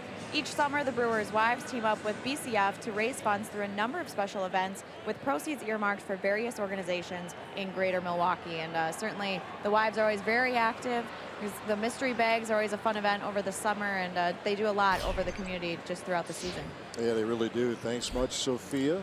By the way, we welcome Sophia back to our Brewers telecast. We kind of wish that she was headed to Toronto. The Bucks with a great comeback last night, but the Raptors were able to get out of town with a win and win the series. But man, what a game that was at the BMO Harris Bradley Center last night. Down by 25 and came all the way back to take a lead late in the fourth quarter. It's a lot of energy to make up that big of a deficit. The tank got a little low, but still a very good year, very promising franchise, the Milwaukee Bucks. Ender Inciarte leading things off, and Eric Thames snaps up that ground ball for the first out of the inning.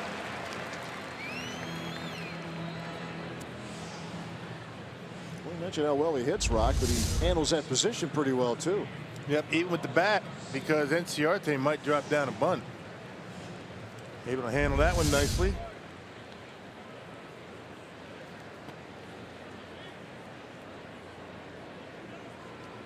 One away here in the fifth for Adonis Garcia.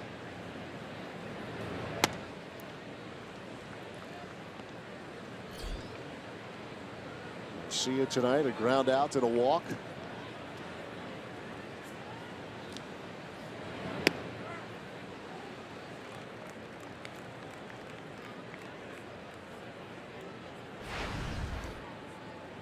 Anderson showing signs that he's going to pick up the tempo a bit. 1-1 pitch.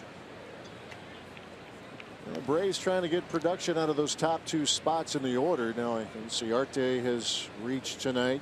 Run scoring single. Garcia as well. But tonight's top two hitters, the Braves order, both just a shade better than 200 way of batting average. There's a ground ball in the hole. Arcia snaps it up, and the throw gets Thames off the bag, and the runner is safe.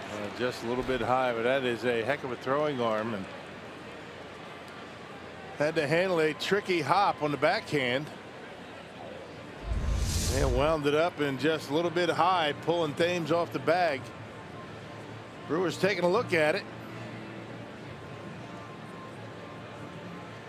Yep, he beat it. That ball just rising even as it gets to Eric Thames. I mean, that is some big time carry. That's going to be an error.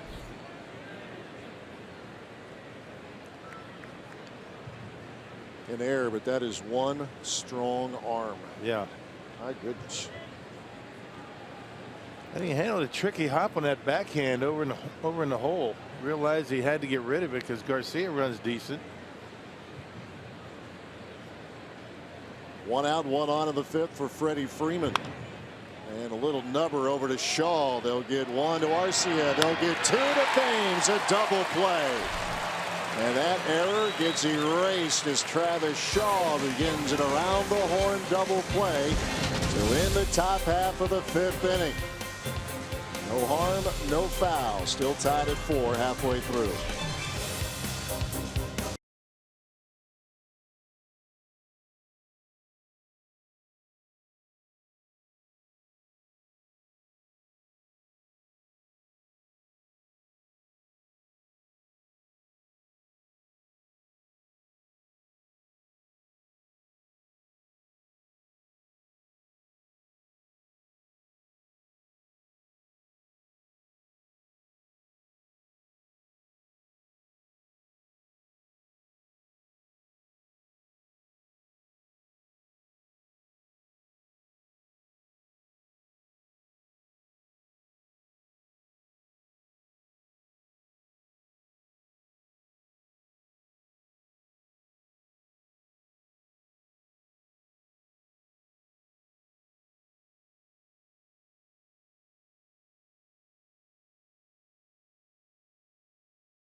For the 5th inning, and the big man Eric Thames will lead things off. Let's check out the Powerball home run leaderboard. Eric Thames with 11. That leads all of baseball. Ryan Braun with 6. Travis Shaw and Jet Bandy rounding out our Powerball home run leaderboard. 2, 3, and 4 in the Brewers batting order against Bartolo Colon. I think Ryan Braun's enjoying all this attention that Thames is getting. A lot of these guys around him. He's kind of flying under the radar screen. And just putting together a nice start to his season. Yeah, I would agree. You know, it's kind of a different way of life for him, if you will, here at the ballpark. Yeah, Braun with 6 homers, 16 RBIs. Those are really good numbers in any month, but what Eric Thames has done, the talk of the game.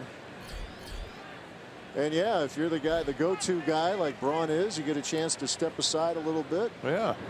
You do it. Enjoy it while you can. 3 balls, 1 strike to Thames, who was walked and is skied to center. And there's a shot to the right field. Markakis diving, cannot make the play. Thames is on to begin the 5th. That'll be a base hit for Thames. Boy, that ball was hit. Little sinking liner going out to Markakis, and well, if he can't catch it, I don't think anybody can. He came close.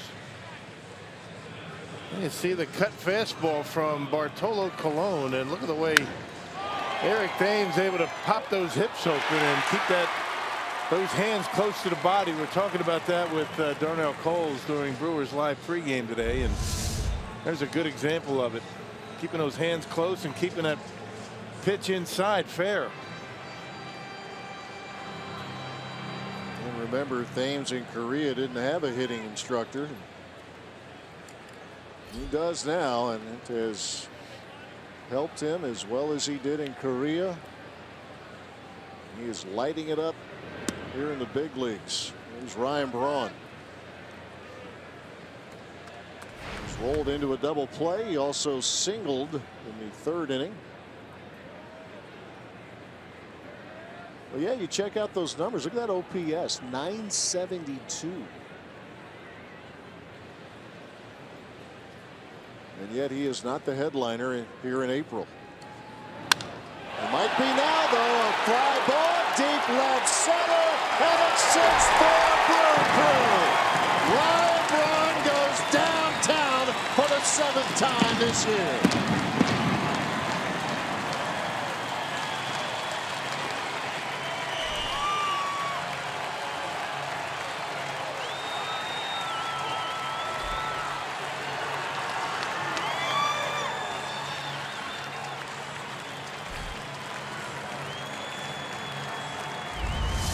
You know, the sound that he makes when he makes contact like that is like not many others in the game. Of course, Eric Thames had that same sound on that ball he just hit too, but this ball, no chance staying in the ballpark.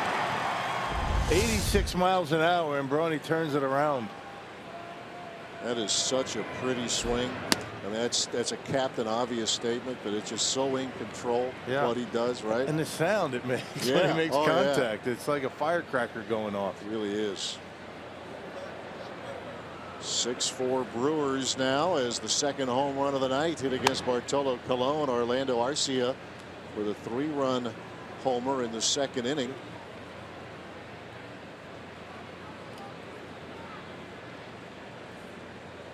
Ball a strike to Travis Shaw.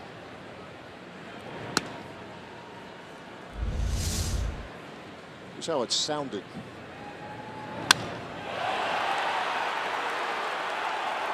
And the tug on the jersey means it's gone.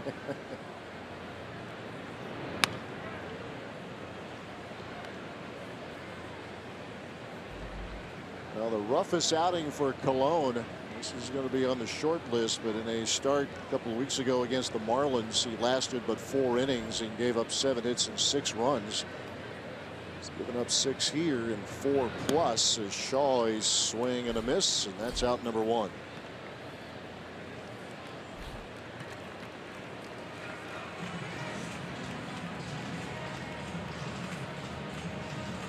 is the suddenly hot Hernan Perez. And suddenly knocking at the door at 300. What a homestand it's been for him. At the plate, presented by Wendy's. Hernan with a single to center, a double to right center. Yeah, he entered the Reds series. This is what averages can do in this first month of the season. When the Reds came to town, Hernan's average was 179. It's now 288. 4 games later. Yeah. On base percentage of 356. Well, he's got 59 plate appearances. Right. So you get you have a couple of real big big days at the plate. There's another hit. It's one, and that's a 3-for-3 night for Hernan Perez. Big turn at first. He's digging for second, and he is in. Second double of the night for Hernan Perez.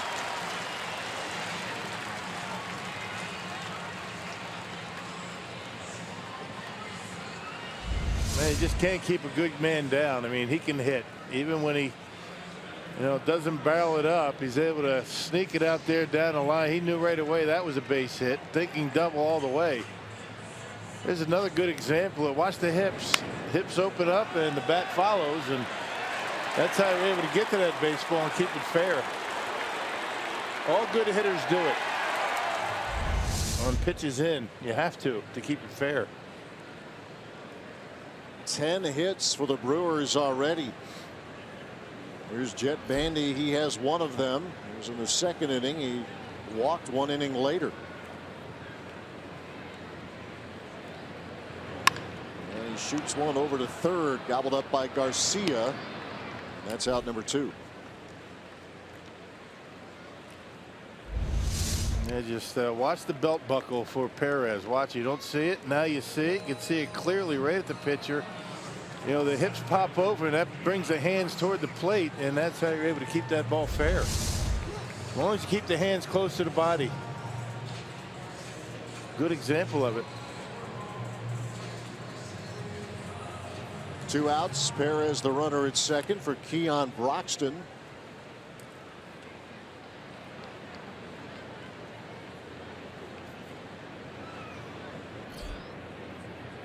Six runs on 10 hits here for Milwaukee. Off Bartolo Colon. They say that's the key to a good golf swing. That's another thing I haven't been able to master. I was going to say, it's easy to say. Yeah. And the ball just sits there, right? Yeah, it doesn't move. Oh. Just looking at you. With our game, sometimes it doesn't move after the swing. Right. Well, maybe not that bad. Golf ball looks at me and says, after you hit me, you're not going to find me. I'm going to be in the woods or I'm going to be in the water.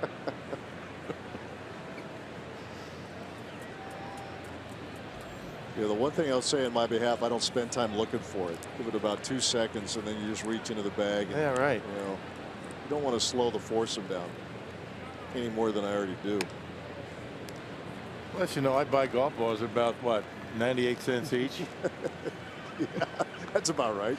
Steal them from the driving range. Oh, yeah. You feel a little bad when you reach into your bag and you pull out a golf ball with a big stripe around it. Yeah, that's well. all right. Works for us. 2 balls, 1 strike.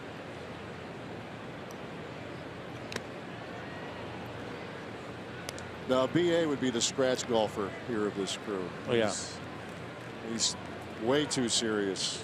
He shows up at the golf course with just, a sleeve of balls. Right, and he's good. That's all he needs. That's it. He's got 2 left when he's done.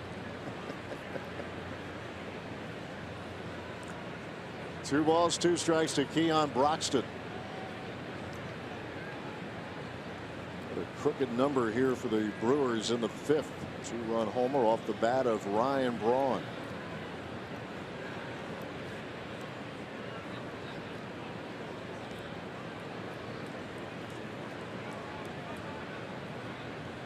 Lone ready with the 2-2. Broxton working the veteran pitcher. Yeah, continues does Colon to throw that tailing fastball in on the hands of Keon Broxton, and Keon having a difficult time laying off of it.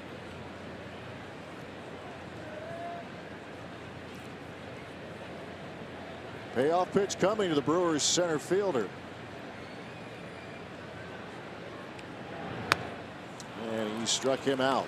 And that'll do it for the Crew in the 5th, but another scoring inning for the home team, courtesy of Ryan Braun, number 7 on the year, and this one was a no-doubter. We are through 5 at 6-4. Brewers leading the Braves.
Braun in the 5th gives the Brewers a 6-4 lead. Let's check out tonight's showstopper. Speaking of home runs, check it out. Manny Machado. I think he got all of it.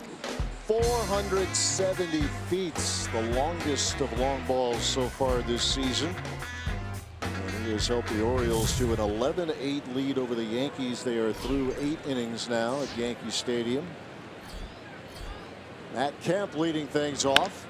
First pitch swinging, a ground ball over to Travis Shaw, and 1 up, 1 down. Yeah, that Yankee Stadium's a launching pad. The Brewers are going to be there right before the All-Star break this year. That's right. Play the Yanks. First trip there in a while. Yankees came here to Miller Park 3 years ago. The interleague play swings the Brewers to the American League East again here in 2017. You going to be on that trip? I believe I am. Nice. You've been there before? I have not. That's one to check off. That's a treat. Yeah, looking forward to that. There is Nick Markakis. Yeah, I believe you have said that is one of those life thrills back in the day when you would hear your name announced. Yeah. Bob Shepard, the late Bob Shepard. Public address announcer for many a year. Yeah. And they did the Yankees and New York Football Giants. That's right. Yeah. A ball, a strike to Markakis.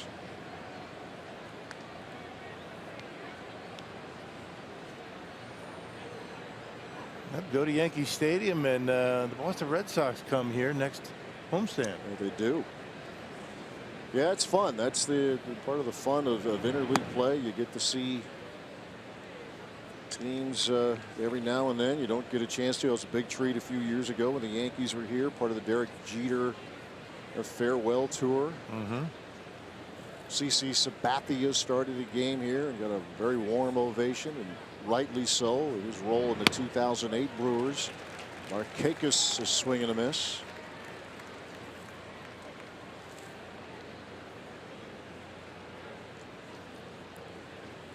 Full count to the Braves right fielder.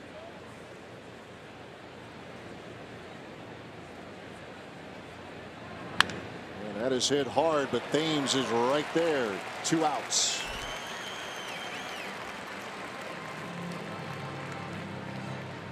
Hey, tonight's timer of the game winner is Manitowoc Street Pub, but it's not in Manitowoc, it's in Reedsville. Well, that's a tricky one. Kind of throwing us a curve. Yeah. If they call the Brewers by 8 o'clock tomorrow morning, they get 40 tickets to a Friday night game in the Miller Lite Beer Pen. This offer courtesy of the Tavern League of Wisconsin and Miller Lite. Curveball, changeup, little off speed there in tonight's Tavern of the Game. Very good. 2 outs, bases empty for Tyler Flowers.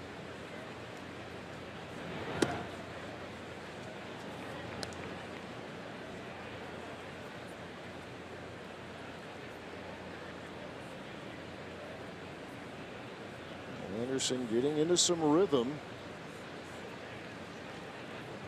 Trying to keep it going as this is hit in the air to shallow right field. Hernan Perez drifting in, and Anderson puts him down in order in the 6th. The bottom of inning number 6, 6-4 Brewers.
Milwaukee Brewers baseball on Fox Sports Wisconsin is brought to you by the Wisconsin Lottery, reminding you to please play responsibly. And by Toyota. Let's go places. Hey, the hot dog is not going to win tonight's sausage race, Rock.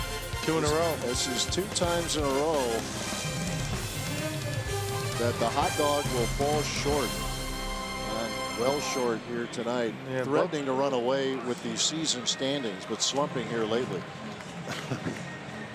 Bottom of the 6th, pitching change here for the Atlanta Braves. The clean-shaven Jason Mott. Yeah, right. Look at him. With Colorado last year, he did have the beard a year ago. He had some really good years with the St. Louis Cardinals as a closer. Had surgery, and well, he's in the bullpen now with these Atlanta Braves.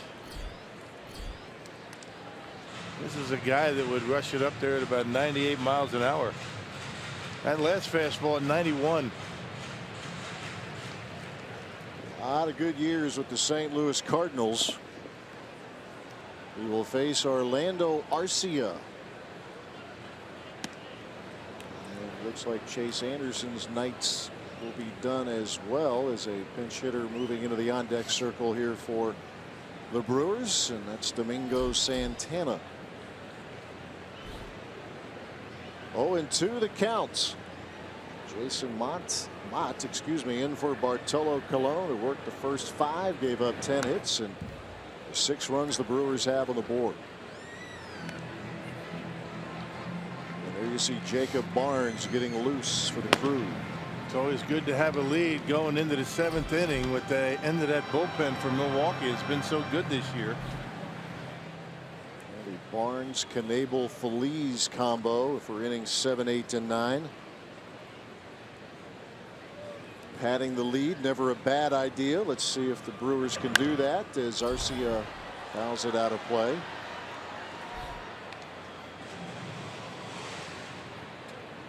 Three-run homer from Arcia and a fly ball to right.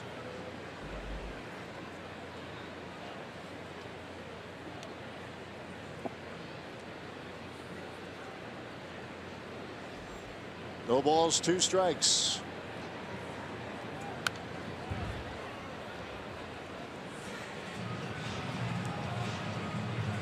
Arcia extending the at bat. As we've talked about it, he's worked opposite field both of his appearances here tonight. The 3-run homer. Part of a 4-run second inning for the Brewers.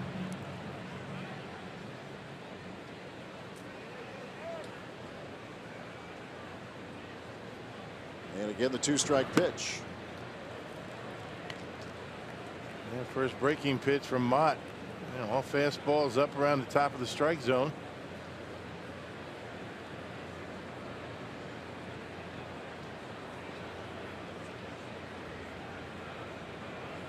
The 1-2. And Arcia holds up. 8-9-1 here for the Crew in the 6th. Tough night for Bartolo Colon, giving up a couple of home runs. And Arcia turns on one, left center field, and that is going to go to the wall. Orlando Arcia is having a night at the plate. A 3-run homer and now a leadoff double in the 6th. He was able to time out that fastball. Low 90s from Mott. Got that one down in the strike zone. Everything else, all the fastballs were up. This one down and in. And look at Arcia able to turn on it. Good extension by Orlando Arcia. That's about as good a swing as you can put on a baseball. And he hits a bullet into the gap out there. Leadoff double. He's starting to get a little confidence at that plate. Look out. Fun to watch. Fun to watch in the field and getting more enjoyable to watch at the plate. His 3rd double of this young season, and here is Domingo Santana. A little pinch hit for Chase Anderson. In line to get the win. 6 innings. And there's a drive deep left field. Kemp looking up. That's gone. Pinch hit 2-run homer for Domingo Santana.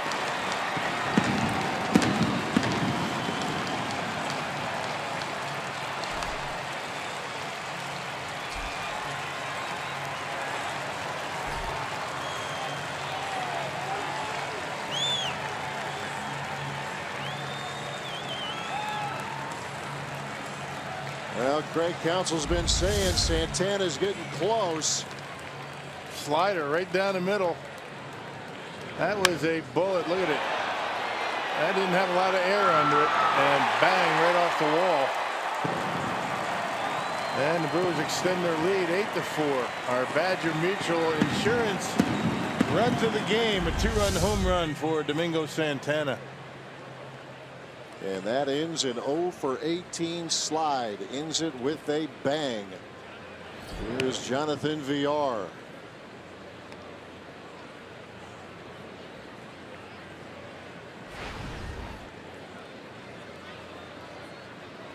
Twelve hits now for the Brewers. It's the 2nd pinch homer for Santana in his career. A couple of years ago against the Rockies, a bouncing ball to Jace Peterson for out number 1.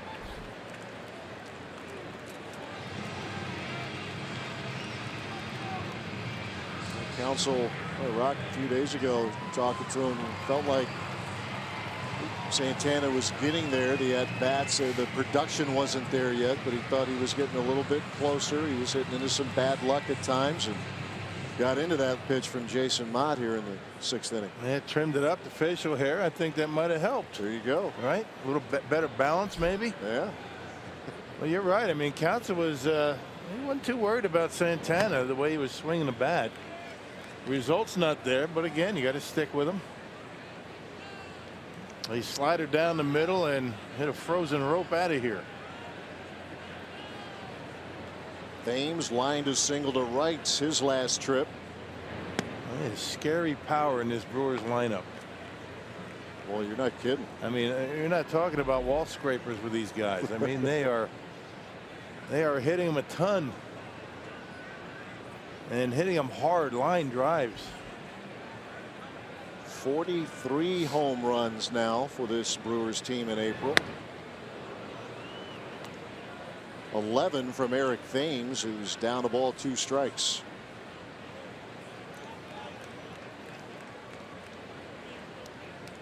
Walked in the first. Fly ball to center in the second. The 1-2.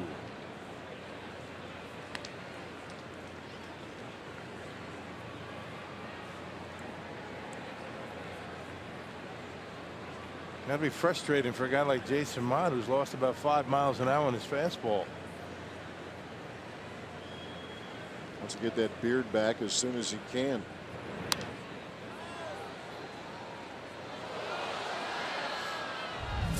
Two balls, 2 strikes, and here's the offense here so far for the Brewers. We're only in the 6th. Braun with that 2-run homer that gave the Crew a 6-4 lead. Aria the bomb in the second. Santana a 2-run pinch hit homer moments ago. Yeah, look at the bottom of the order. Doing a heck of a job tonight. Thames a fly ball. Shallow center. Inciarte is there. And that's out number 2.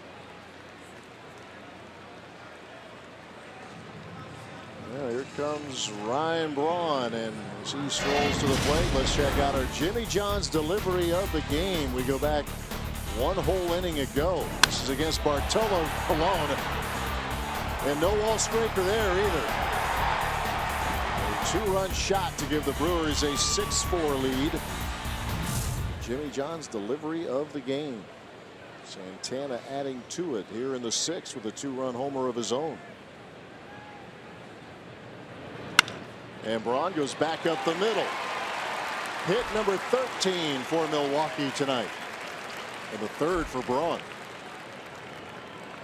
And another fastball right down the middle. Actually middle in, and Braun able to pull the hands in and shoot it back into center field. Another 3-hit night for Ryan Braun. Ho hum. Just beautiful swing. Look at the balance. I mean, perfectly on balance after that swing. Good follow through and a base hit to center. He's had his way with Jason Mott. 8 for 16 in his career against the reliever. Brewers with 13 hits. 3 of them big flies. Here's Travis Shaw. Looking for his first hit.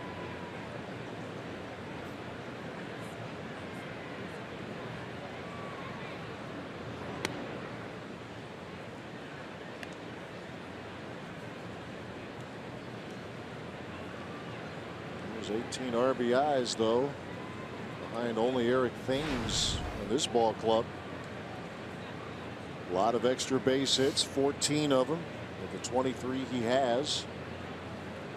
Braun is running and Shaw fouls it away. Had it stolen.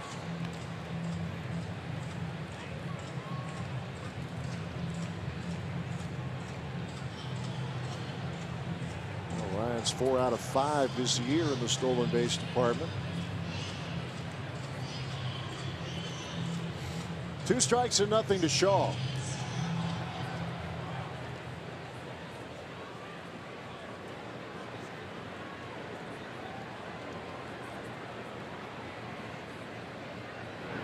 Ryan holding as Shaw gets inched back. This offense continues here for Milwaukee. 3rd in the National League in runs per game.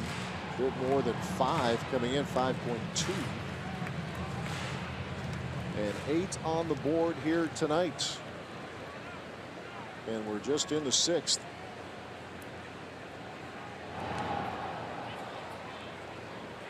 Yeah, Brewers with 43 home runs now and coming into play. Next closest 32 home runs in the National League, Washington and Colorado. Yeah, Craig Deshawn mentioned it in Brewers Live pregame, and it was the Thames comparison. He has 11 himself. The Red Sox as a team, just 11. Those are the extremes in baseball right now, what the Brewers are doing and what the Red Sox are not, at least in terms of the power numbers. Yeah, Giants last in the National League in homers. Coming into play today, only 15 home runs. Boy, they're just scuffling, period. That's caught a lot of people off guard. 8 and 15. Yeah. Still closing out the month of April, but the Diamondbacks off to a very good start. Concerned with the Shelby Miller arm issue, but they're 15 and 9, and the Giants sitting at the bottom at 8 and 15. A ball, 2 strikes to Shaw. 2 outs. Juan with a good lead. He's on the move again as Shaw pops this one up. And looks like the pitcher will make the play, Jason Mott, in foul territory. And that'll do it for the Brewers in the 6th. But more home run power from the Brew crew. Domingo Santana with a pinch hit 2-run blast. And the lead is 4 for the Brewers over the Braves.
And the Brewers take an 8-4 lead here in the 7th. And before the game, Craig Counsell was asked about the decision to put Hernan Perez in right over Domingo Santana. And he said it was really just about allowing Perez's hot bat to play in the lineup, as Perez has 6 hits here on the homestand. But he said that wasn't a knock on what Domingo Santana has done. He said there were 2 good signs from what he saw at Santana at the plate. He said, number 1, he's getting some unlucky hits, balls that are being put in play that just aren't resulting in hits. So he said that will eventually change. And also his ball strike recognition has been much better than what he saw a year ago. So he said those were the 2 good signs that he thought that Santana was really close to turning it around. Just for some reason, those balls weren't falling in.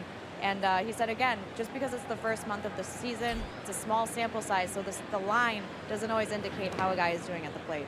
Yeah, that's a great point, Sophia. Thank you very much. And then Santana turns on one here. He gets 1 shot, 1 at bat, makes the most of it. Nobody's catching that one. No. Here is Jacob Barnes in for the Crew in the 7th inning, facing the bottom of the order here for Atlanta. Jace Peterson leading things off, and Barnes pops one in there at 98.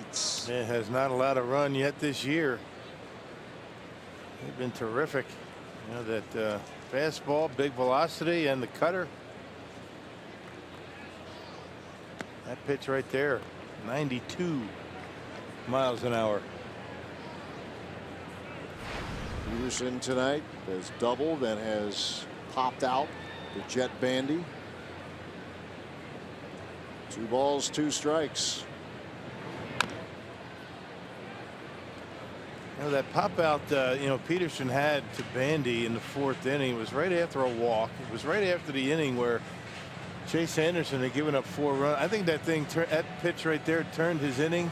and maybe his start around. It was a changeup on a 3-2 pitch. He got the pop up, and after that, he looked much better. He did out there. Settled into a very good rhythm, and a strikeout here of Peterson. And that's how Jacob Barnes' 7th inning will begin. Yeah, you're right. Anderson missed on a change on 2-2 and then went right back to it. And you're right, it changed the complexion of his night. In the 5th inning, Garcia reached on an error and then got Freeman to bounce into a double play. So he got into a pretty good groove. Yeah, faced the minimum after that. Sometimes that's all it takes to get that confidence back, knowing you have one of your best pitches. Yeah, you can go to. Here's Dansby Swanson. Had one taken away, a liner to center that Keon Broxton had to break back on. And Brock, as you mentioned, he made it look easy. It wasn't, but Broxton, with his great speed and awareness, able to run it down.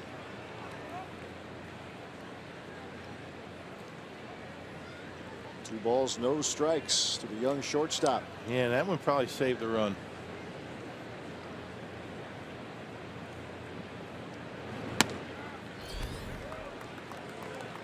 Swanson last year, we mentioned he appeared in much of his work late in the year and was just short, or he was just able to keep his rookie status. Those players that many talked about at the beginning of the year as being a rookie of the year caliber type of player, having a very difficult first month at the plate. 2 balls, 2 strikes.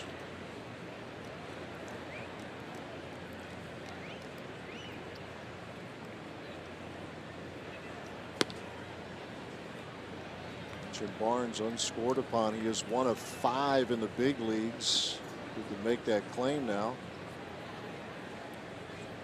including Andrew Miller of the Indians.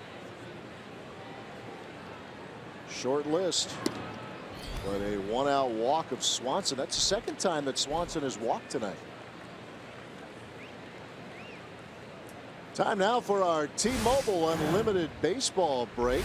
As we check out what's happened, this is a big hit. We talked about the injury issues with the Mets. Yoenis Cespedes, you see it yesterday, trying to leg out a double, and the hamstring didn't cooperate. Travis d'Arnaud tonight, what he has done for the Mets against the Nationals. Good night for the catcher. And the Pirates and the Marlins, leading the Marlins 12-2. A good 2nd inning, you might say, there for the Buccos. An 8-run 2nd inning. Yeah, Brewers are going to see Pittsburgh next weekend. Yes, they will. First trip this year into PNC Park. Road trip starts Monday, 1st to 4 in St. Louis. Lane Adams, 27-year-old, pinch hitting here with 1 out, and Dansby Swanson the runner, and he is running. Pitch swung on and missed, and Swanson has second base. And better be sure, down by 4 runs. Yeah, risky stuff. Stole that one easily. And first one of the year for him. Well, Barnes, as you would figure, not expecting him to run. He got a good jump. Yeah, really no chance for Jet Bandy.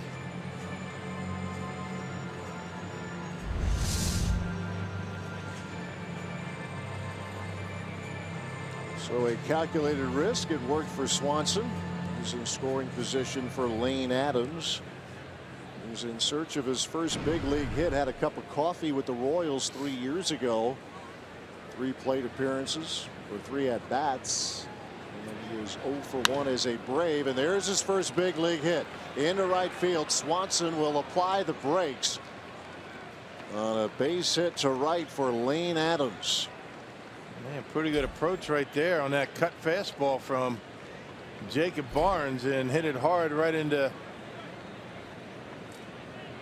right field.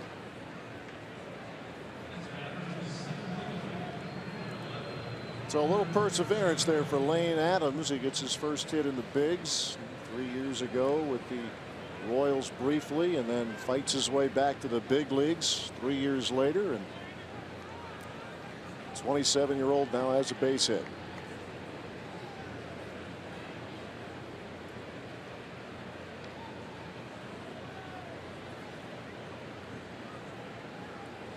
Here is Ender Inciarte.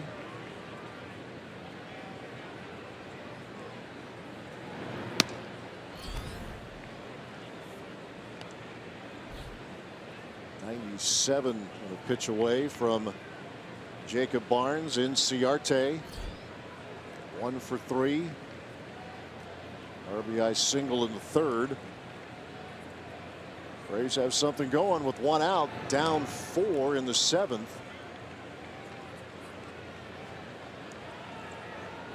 And now you get into the troubling part of this order with a couple of the guys at the bottom of the order getting on base. Well, this game could turn quickly. Barnes trying to keep his mark unblemished, has yet to allow a run out of that Brewers bullpen. Adams is going, pitch is taken, throw down to second, not in time. Wayne Adams with a stolen base, and now the Braves have him at second and third. Yeah, good throw by Bandy. They're running on Jacob Barnes, what they're doing. And not wasting any time. Risky business. Yeah, running down by 4 runs, but they've been able to steal a couple of bases. So another first for Adams. Well, Barnes in some trouble in the 7th inning.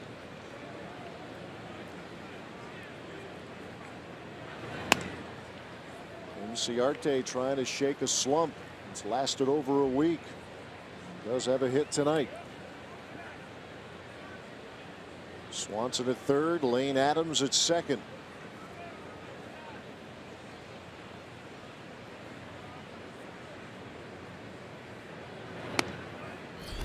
And a strike to Inciarte.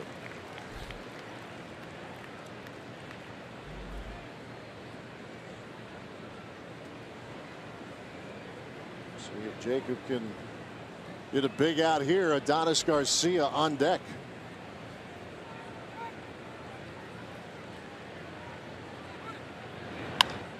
Inciarte fouls it away. Full count now to the center fielder. He didn't mind that pitch up, does he? Got a base hit early in the game on Chase Anderson on the pitch up out of the strike zone, and chased that one. That was a good fastball from Barnes, able to get a piece of it.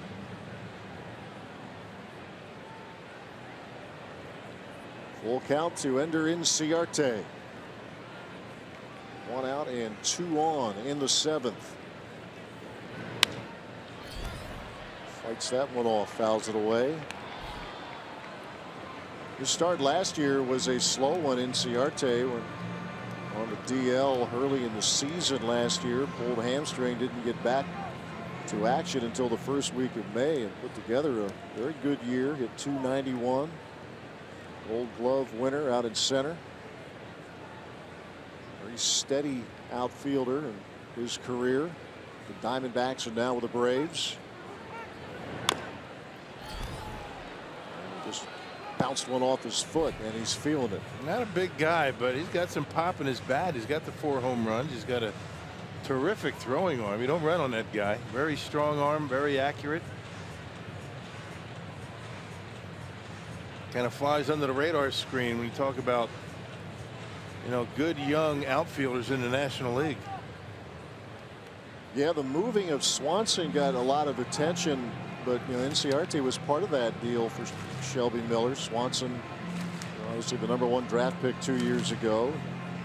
A lot of excitement about him, but you're right about Inciarte. He's been a good all-around player now for the last few years. There's Adams, the runner at second. And Barnes loading up for the 3-2 pitch. Here it comes. Inciarte down the line and out of play.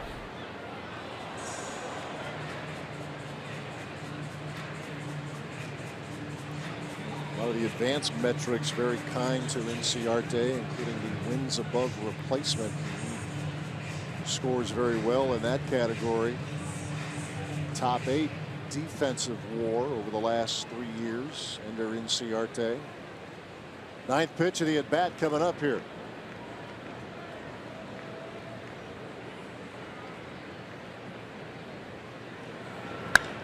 And that This hit in the air, left center field, long run. Broxton diving, cannot get it. It's going to score a couple. Swanson is in.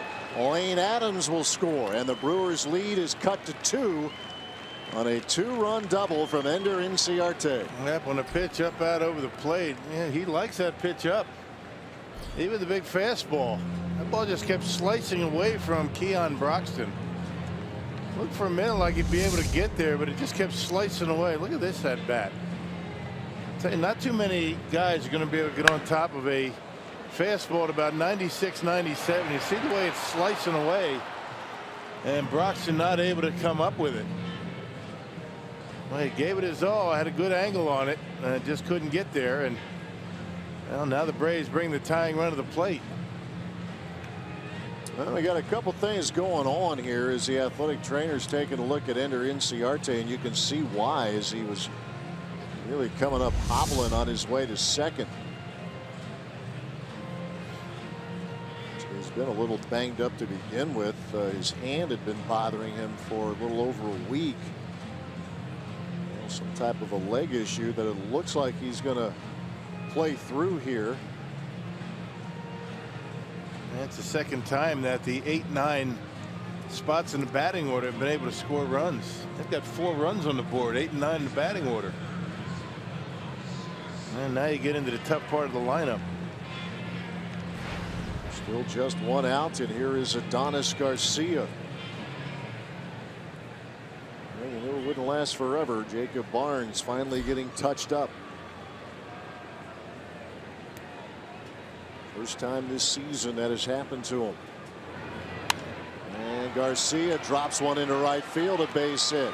Inciarte motoring around third. He'll coast in, and it's an 8-7 game. Yeah, that time is a cutter, and it's up in his zone. We've been talking about Jacob Barnes and how he really hasn't been leaving anything, you know, up in the zone. All the cutters have been down around the knees or below that. That one right down the middle, and Garcia just kind of muscles it into right field. And now Freddie Freeman to the plate, but he's going to have to wait as Craig Counsell is going to go to the bullpen. Well, this inning started well enough for Barnes. He struck out Jace Peterson. A walk to Swanson. Lane Adams, his first big league hit. Double from Inciarte. Single from Garcia. So exit Barnes. Enter Corey Knebel. Now the Brewers lead down to 1. The Braves still with just 1 out in the 7th. It is 8-7 Brewers.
Milwaukee Brewers baseball on Fox Sports Wisconsin is brought to you by Miller Lite, the original light beer. Well, Domingo Santana with a 2-run shot that gave the Brewers a 4-run lead. But now that lead is down to 1 as Jacob Barnes for the first time this season gets knocked around a bit. So with 1 out of the 7th, and 1 on. Corey Knebel gets the call. Well, he pitched on Wednesday against Cincinnati. It was a 3-up, 3-down inning. Well, he comes in with a man at first. Brewers have a 1-run lead. And now he's got 3 and 4 in the batting order coming up. Freeman 1 for 3 against Knebel, but that one was a home run, and there's a soft liner into center field. Broxton runs it down for out number 2. Good job getting in on his hands. 95 miles an hour for Knebel. That was right on the inside corner, actually 96. That's where you want it. Tie him up inside. Big fastball.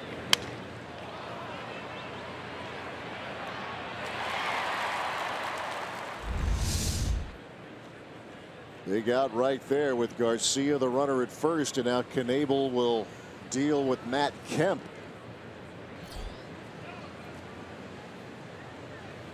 Three-run double from Kemp in the 3rd inning.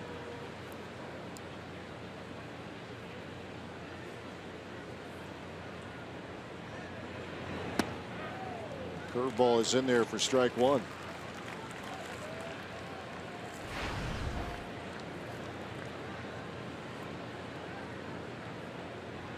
Kemp had a hamstring injury earlier in the month that had him on the 10-day DL.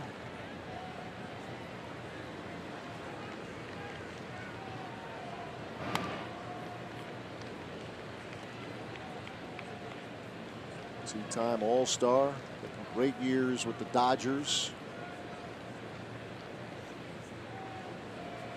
Provided quite a lift for the Braves last year after he came over in that deadline deal, and obviously helped out Freeman a lot, as we've talked about.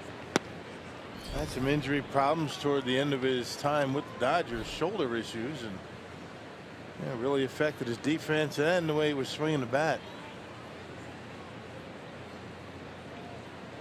But last year, those power numbers started to come back in his time with the Padres, and then the Braves combined for 35 homers, 12 of them with Atlanta. And they say with their new ballpark, SunTrust Park, the early returns are the ball jumps. Far cry from the other place they were in. Walt Turner Field. Yeah. Tough to hit him out of that ballpark. Yeah, if it holds true at SunTrust Park, Kemp could have himself a big-time year at the plate. Curve away, 3-1 to count. Well, Brewers jumped to a 4-0 lead in the 2nd. Braves came right back in the top of the 3rd to tie it. Milwaukee with 2 runs in the 5th, likewise in the 6th, but the Braves have pushed across 3 here in the 7th, and we've got a tight one here at Miller Park. 3-1. Count is full to the Braves left fielder. 98 that time. Corey feeling good out there in the mound. That's pretty good speed range right there. Curveball at 79.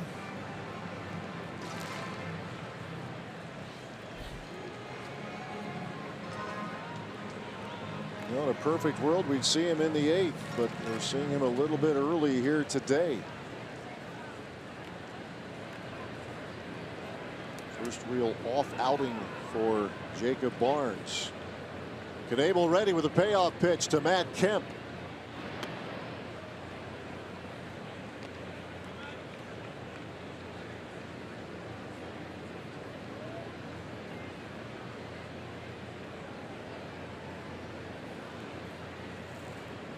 Seven runs, 7 hits for Atlanta. Brewers have wrapped out 13 hits tonight. Payoff pitch, swung on and missed. Curveball gets Kemp, and job well done by Corey Knebel. The Braves scored 3, and Hernan Perez, who has 3 hits. He'll lead things off. Stretch time at Miller Park with the Brewers leading 8-7.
Braves as we move to the bottom half of the 7th here at Miller Park.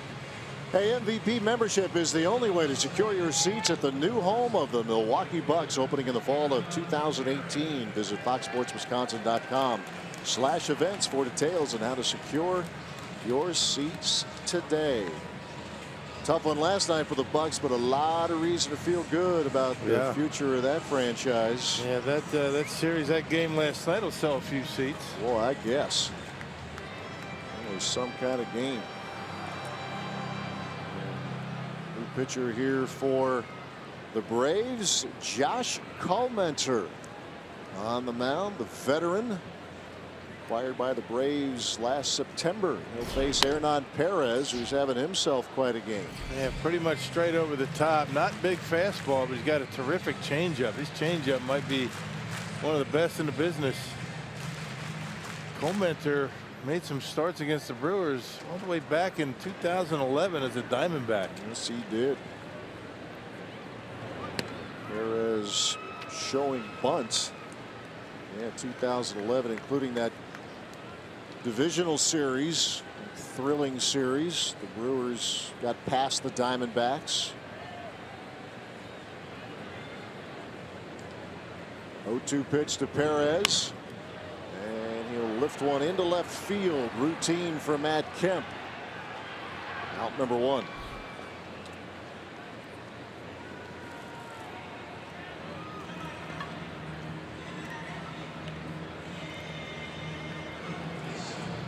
Comes Jet Bandy. Been a tough out here so far tonight.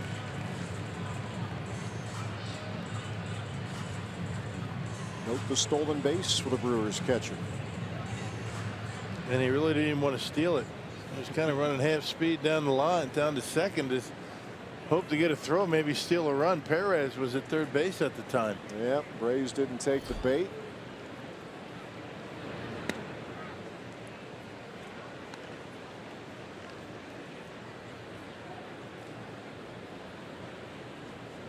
Diamondbacks last season, they designated him for assignment, signed a minor league deal with the Cubs the next day, and then on to the Braves he went. Josh Collmenter.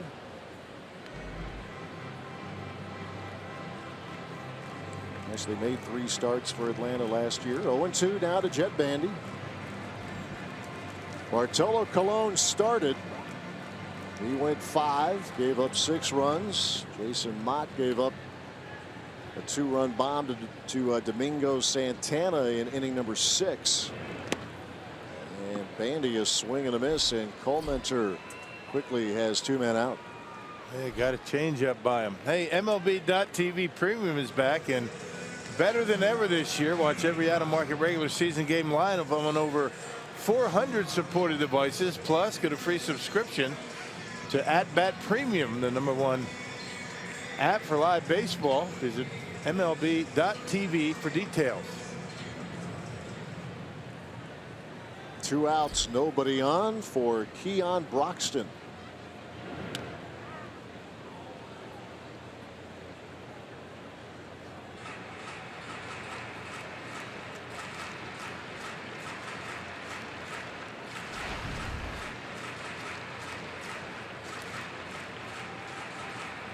Had a roll in that 4-run second inning. Did Broxton.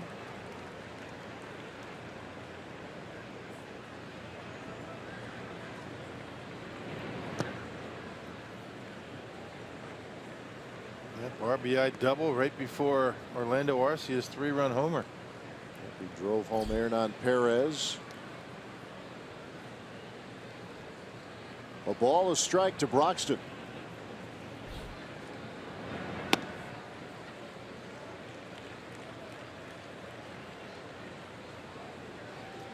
.31-year-old Josh Collmenter facing Keon Broxton in a 1-run game at Miller Park.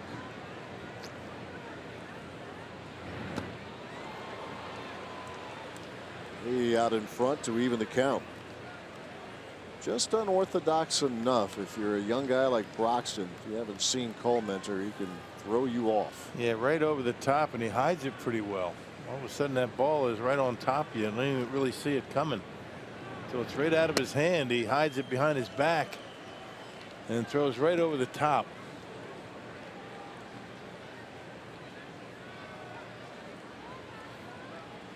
Broxton has worked him to a full count. Orlando Arcia is on deck.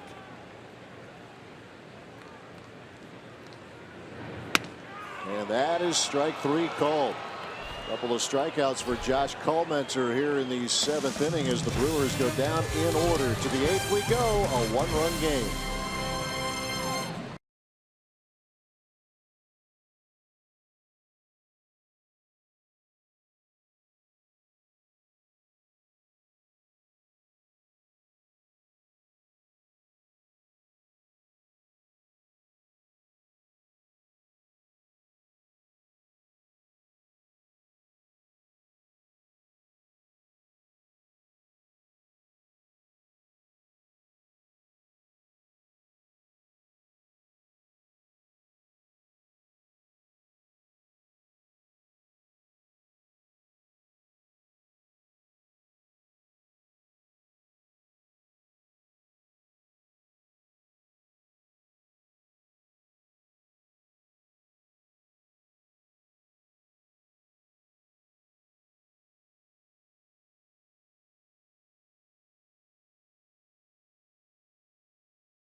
As we move to the 8th inning here at Miller Park, let's check out the big story around baseball, and it's on a guy who many would tell you is the face of the game. Certainly one of them, Mike Trout, 7th home run of the year. It was 5 years ago that the Angels brought him up for the 2nd time, and I think it's working out okay for the 25-year-old #1 draft pick, Mike Trout. Already pushing 200 homers in his career, about 25 more to go. Yeah, right. He's all right. Here is Carlos Torres now on for the Brewers in the 8th.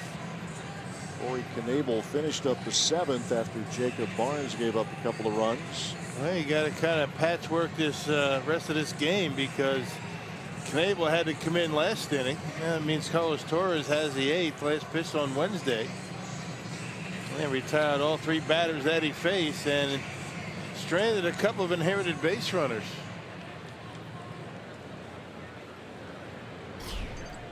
Markakis, Flowers, and Peterson for Atlanta.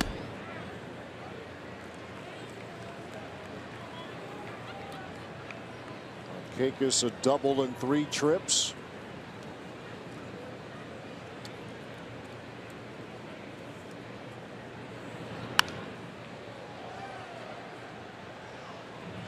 The Brewers bullpen trying to secure this one. Not easy. Chase Anderson working 6 and giving up 4 hits and a like number of runs. The Rays put 3 on the board in the 7th off Jacob Barnes. 2 strikes and nothing to Nick Markakis. Got him swinging. Out #1 in the 8th. Yep, climbed the ladder on him after getting ahead 0-2. And a good pitch by Carlos Torres right there, getting that first out.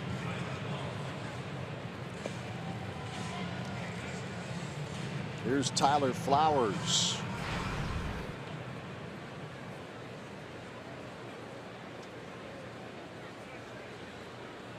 '31-year-old off to a good start at the plate.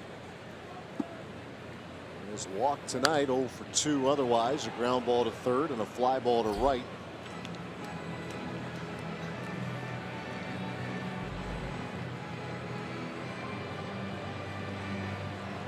The offense again the name of the game, and home run power for the Brewers. They've hit 3 of them. None coming from Thames, by the way.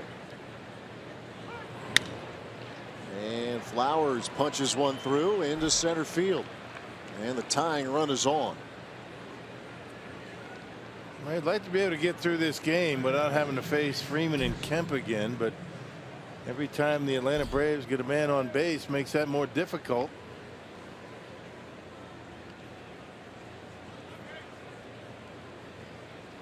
Hard ground ball would be nice here. See if the Brewers could turn two.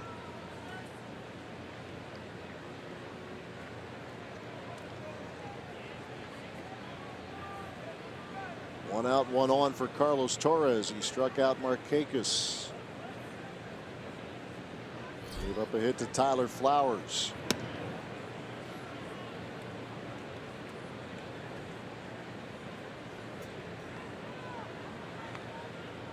Brewers trying to extend their winning streak to 4, having just swept Cincinnati.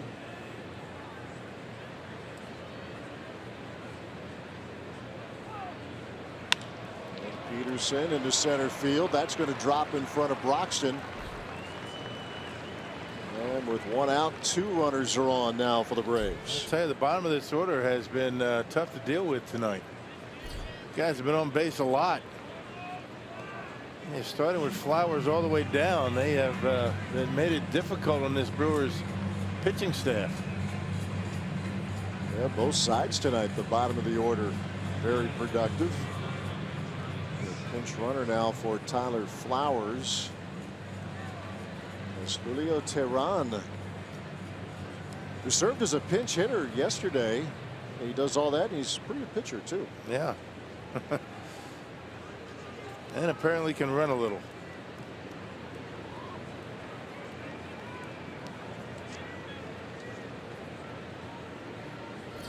Brewers get to miss him in this series this weekend. Here's Dansby Swanson. Scuffling as he has been at the plate, he has walked twice tonight and lined to center. Take a very nice play from Broxton.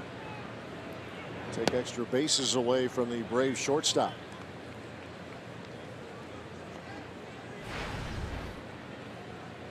Yeah, this part of the batting order has been on 8 times today. 6 all the way down to the 9th spot.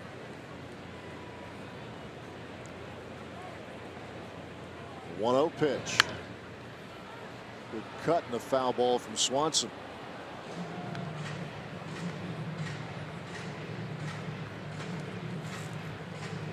It's quite the college program that he's a part of at Vanderbilt.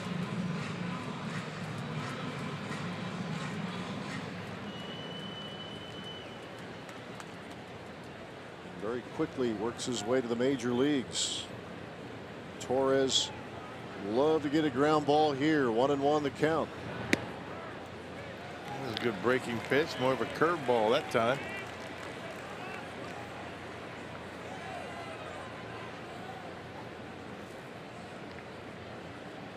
Julio Teheran, the runner at second.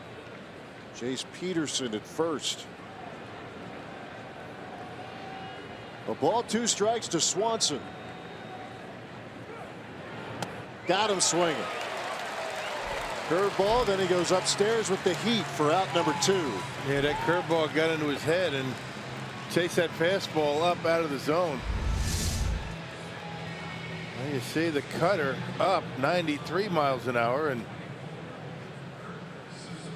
there you go. Yeah, but it was the curveball that set that last pitch up. Really did. Well, pinch hitter will be coming up here for Atlanta as Kurt Suzuki will come to the plate. Maybe a little scouting report here from Derek Johnson.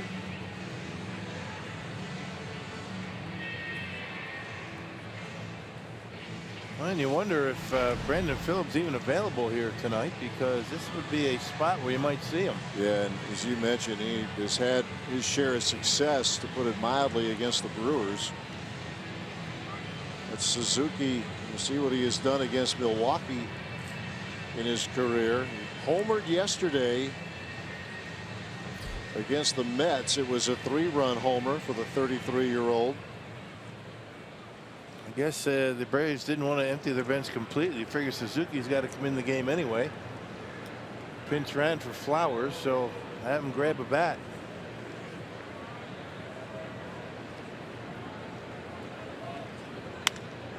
There's a line drive into left field, a base hit. Tehran rounds third. He's going to score, and this game is tied. So Suzuki, who hit a 3-run bomb to help the Braves yesterday. A game-tying run-scoring single of Carlos Torres in what was a 4-run lead not long ago. It's all gone now. And you see where it ends up, right down the middle of the plate. Suzuki right off the end of the bat. And there it is, the bottom of this Braves order doing it once again. You guys have been rough. Storyline of this game, what both clubs have done at bottom of the order. Now here is Ender Inciarte, who has done some damage of his own. A couple of hits. He has driven in 3. A 2-run double in the 7th inning.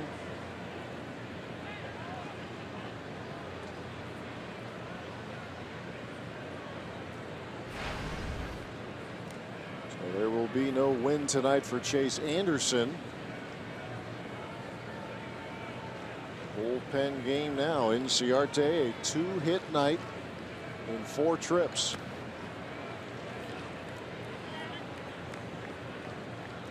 And Suzuki jumping on the first pitch. It was a good pitch to hit down the middle.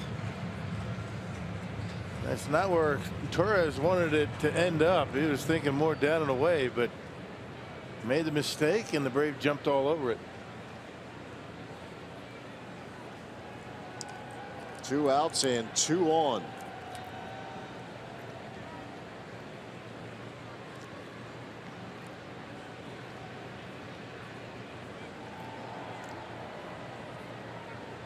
The Brewers bullpen struggling tonight. Knebel did his part, put out the fire in the 7th inning. Tough go for Jacob Barnes. Likewise now for Torres. 3 hits in the inning for Atlanta.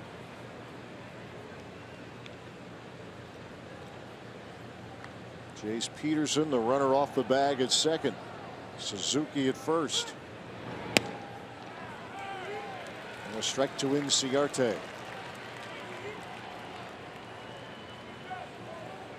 It'll be 8-9-1 for Milwaukee in the bottom of the 8th.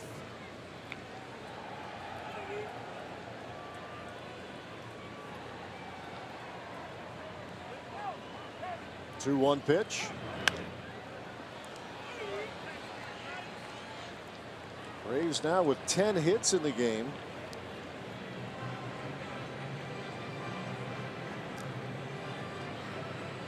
Yeah, you don't want to throw anything upstairs to this guy. He's been all over those pitches up in the strike zone all night.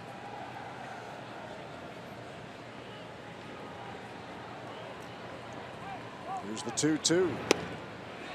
Working low and in, and he did not hold up. That is strike 3, and Carlos Torres strikes out 3 in the inning, but the Braves tie the game. Bottom of the 8th, 8-8 the score.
Brewers had a nice lead early, but the bullpen has given up 6 hits and 4 runs. Don't see that too often, of course. They haven't had the perfect stretch, but they've done pretty well this year. But this one, boy, both teams just not in the cards right now. You know, the one thing key about a bullpen is, number one, you can't walk anybody. Secondly, is pitching ahead. Tonight, the Brewer bullpen is struggling a little bit. Pitching behind the counts. One walk they had earlier that scored, but really pitching behind has really been effective for the Braves getting back in the ball game. Well, Augie now getting set for Brewers Live, presented by Ascension. Our post-game report. We'll talk about this comeback, see who's going to win it. Should be fun, should be exciting. Let's hope it's the Brew Crew at the end, guys. We're going to hear from Craig Counsell as well. All right, Craig, Augie, thank you very much. Well, new pitcher here for Atlanta is the 27-year-old Jose Ramirez, now in for the Braves. Well, back end of the bullpen has been pretty good for Atlanta. This guy can bring a little bit. Pretty good velocity on that fastball. And pitched yesterday against the Mets in the Atlanta victory, 2/3 scoreless. Suzuki, the game-tying single, stays in the game, and more straight gas from Ramirez has Arcia down 0-2. Arcia, a pinch hitter in VR here for Milwaukee in the bottom of the 8th. The Braves trailing by 4 on a couple of occasions. They have come back both times.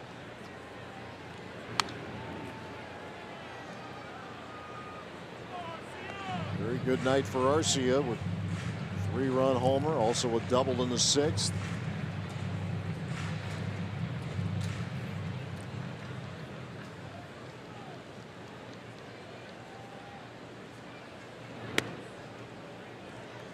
Ramirez coming over in December of 2015 in a trade from Seattle. Couple of years with the Yankees.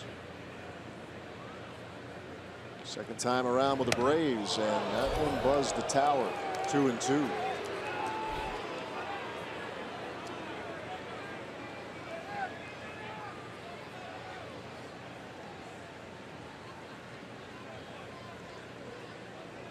Worked him up and in. Now let's see if he works him low and away. Up and away, and Arcia went for it for out number 1. Best fastball that he's thrown so far, 98 miles an hour. He just comes in and just rears back and lets her fly. He throws his slider about 90, 91. Here is Jesus Aguilar.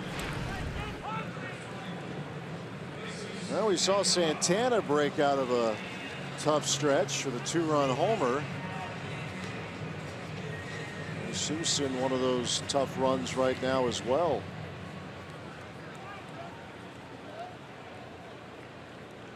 Hitless in his last 14 at-bats. We've been seeing him attack early in the strike zone, in the at-bat, you know, first, second pitch.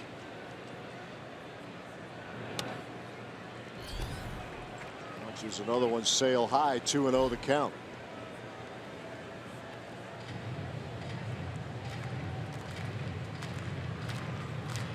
Hard throwing 27-year-old from the Dominican Republic, Jose Ramirez.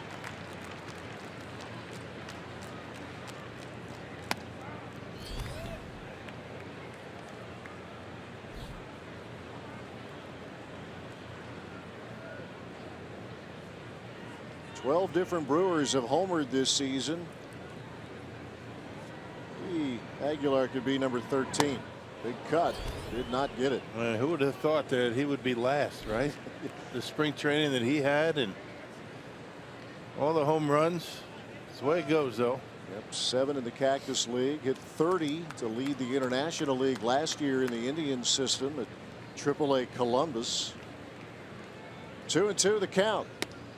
He's only got 36 at bats, 36 plate appearances.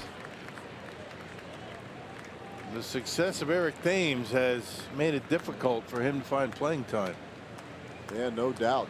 Figure with a little more rhythm in the playing time, he would probably have a handful already. And this is hit in the air, right field and shallow for Nick Markakis. 2 up, 2 down in the 8th. Hey, the Brewers are proud to be hosting their 4th annual Autism Awareness Day at Miller Park. It's this Sunday against the Braves, and it's not too late to order a special Autism Awareness Day ticket package that includes a $3 donation to Autism Speaks in support of autism research and advocacy. For details, visit brewers.com/theme nights. 2 outs with the bases empty here for the Crew for Jonathan Villar. Only doubled in the first inning. He extended his on-base streak. He has reached safely now in his last 9 games.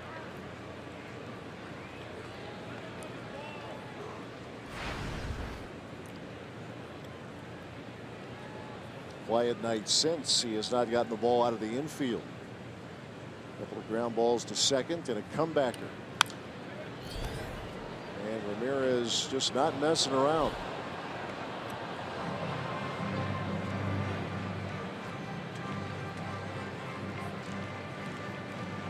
He kind of slings from high 3/4, making that angle especially difficult in right-handed batters, not so much against lefties.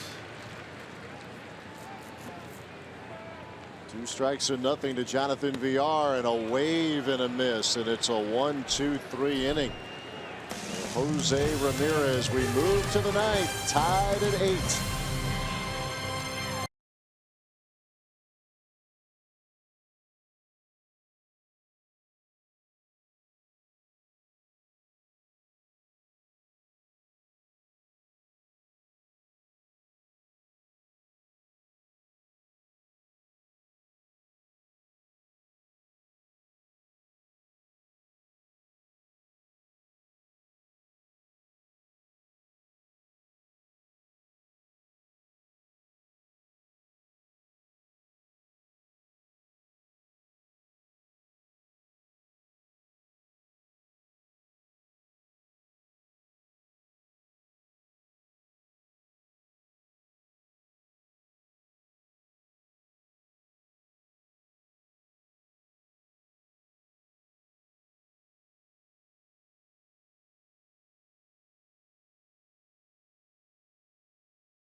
Game summary, more home run power for the Brewers. Orlando Arcia, his 3rd of the year, his 2nd in as many games. That was a 3-run shot.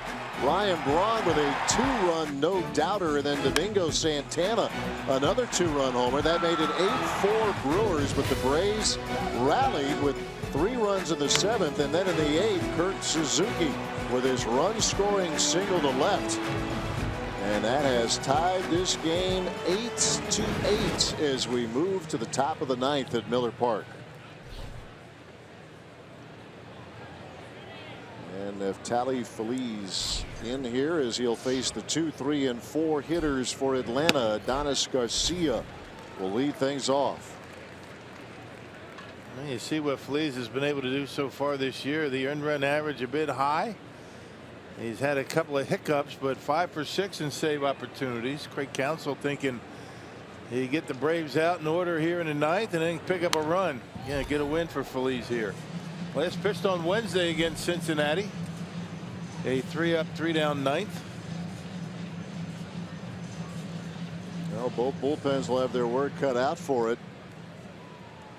Or have the work cut out for them. Feliz here facing 2, 3, and 4, and the Brewers will have 2, 3, and 4 coming up in the bottom of the 9th.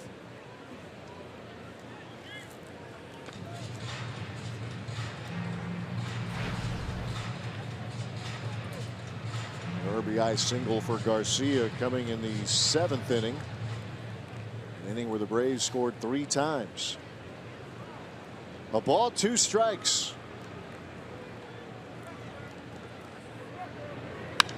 And that is hit well to left field. Braun on the run, and that is off the wall. Garcia on his way to second, and that's how the 9th inning begins for Atlanta. Yep, an off-speed pitch by Phillies, and I tell you, Adonis Garcia hit that one hard. He got a base hit in the 7th. And to drive in a run, now a leadoff double here in the 9th. And breaking pitch, a curveball, and watch the way he goes out and gets it. He hooks it. He hits it hard over the head of Ryan Braun. That represents a go-ahead run with nobody out. And Freddie Freeman at the plate. So Freeman has had some traffic here tonight. Hitless in 4 trips. So that's been a storyline with Freeman with the 7 homers and just 10 RBIs. The Braves have not been getting much offense at all from the 1 and 2 hitters, but Inciarte and Garcia getting on base frequently here this evening.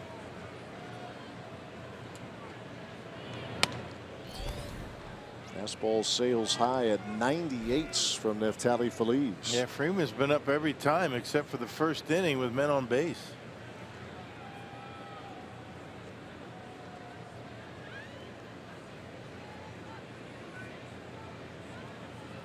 Leadoff double in the 9th from Adonis Garcia.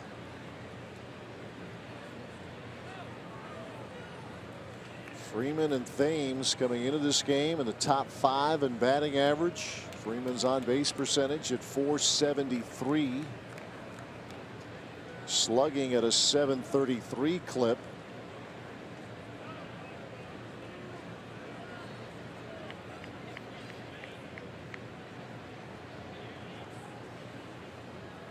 Both teams have stranded 5 runners.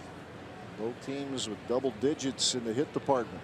13 for the Crew, 11 for the Braves. And Freeman sends one into center field and deep, and it's gone.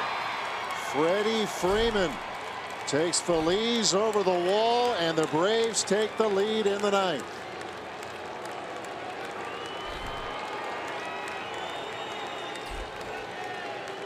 Man, you just can't go to the well too often. Hey, you could bring that guy up with men on base. He's going to come through. A 1-1 pitch, a fastball, and a line drive out of here to center field. You saw Bandy reach back over the plate. It was supposed to be away. Watch where it ends up. In. Freddie Freeman pulls the hands in and hits it out of here to center field. Bad location. Well, the Braves with 10 runs on the board today. He got 6 runs in the last 3 innings. Yeah, the Brewers look to be in good shape, up 4 going into the 7th. You had the Barnes-Knebel-Feliz combination ready to go to work, and tonight it just didn't work. Knebel was good, Barnes struggled, and Feliz is struggling here in the 9th.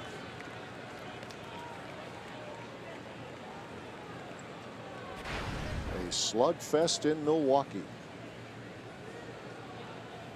Kemp a part of it, as you see what he did in the 3rd inning. 0-2 the count. And a wave and a miss for the first out of the inning. Yeah, that's the curveball he wanted to throw to Garcia. A little off the plate. He hung that one. Garcia with a double, then Freddie Freeman a fastball out of the ballpark. But he got the strikeout to Matt Kemp on a good one.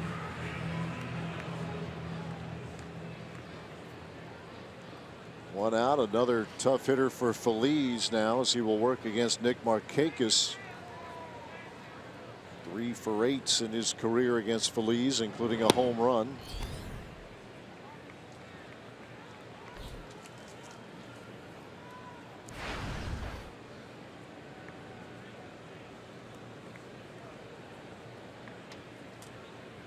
Well, the Brewers will have Thames, Braun, and Shaw, and hopefully more in the bottom of the 9th inning.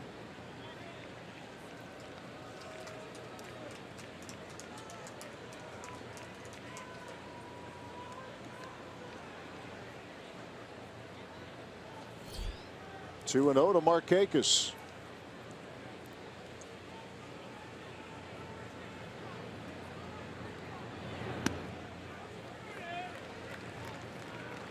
It's a Braves team that is gaining a little bit of confidence. They had dropped 6 in a row and then took a couple from the Mets. A young team, 4 under 500, but a franchise in a building mode. Bottom of the order big, and Freddie Freeman with a big 2-run homer in the 9th. Fly ball to center. Routine for Broxton. 2 men out. You know, we've been talking about, you know, the schedule for the Brewers in the month of April, only 2 off days. The Braves have had 4 off days and a rain out, but when you consider they will only have played 7 home games in the month of April. Right.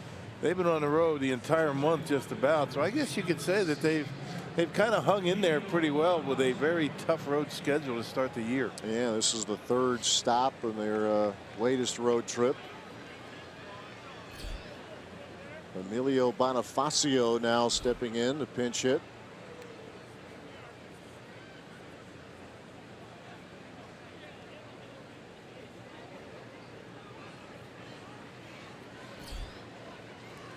Yeah, the Braves have already made 2 trips to Citi Field.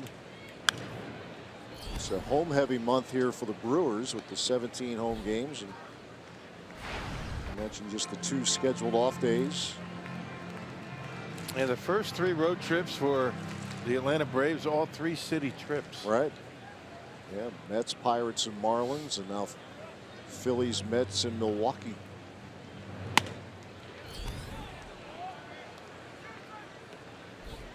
And a tough home series against the Nationals. So yeah, it's a tough way to go through the month of April. 1-1 the count to Bonifacio.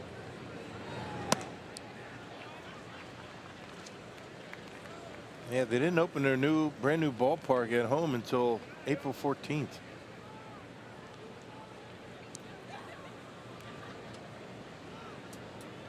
Two balls, 1 strike to Bonifacio with his 8th big league team in his career.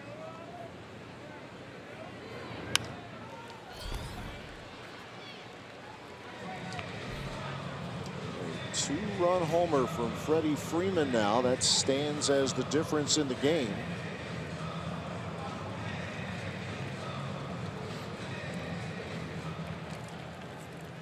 Atlanta has rallied from 4 down. 3 in the 7th, 1 in the 8th, and 2 here in the 9th.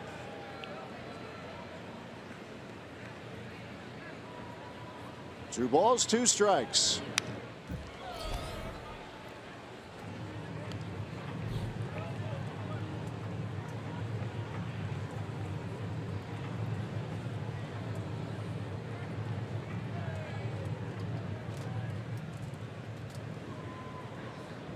Activity for Atlanta. Jim Johnson, their closer, getting loose. Again, the 2-2 pitch coming. Sharply hit, and VR is there. Backs up the step. Inning over. But the Braves take the lead. Eric Thames will try to get things started. Thames, Braun, and Shaw.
last highlight, the difference in the game. The Freddie Freeman 2-run homer in the 9th. The last call here for the Brewers. 10-8 Braves leading as the Brewers get set.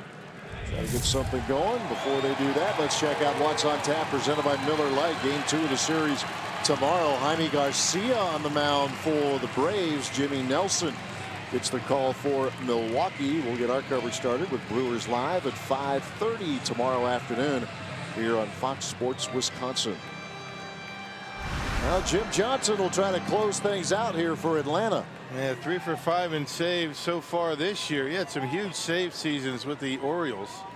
Back-to-back 50 save seasons for Jim Johnson.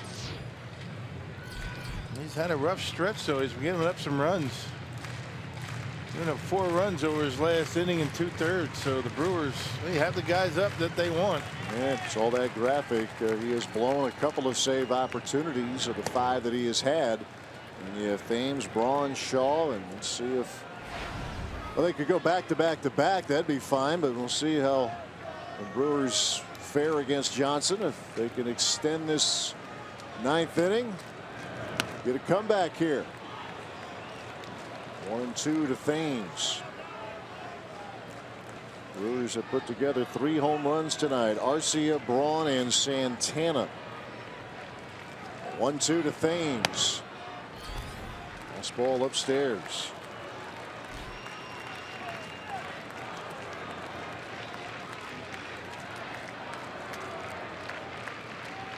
One for 3 with a walk is Thames. Make it 1 for 4 with a walk. Out number 1 in the 9th. Pretty good curveball right there. Quick, sharp break and put it down and in.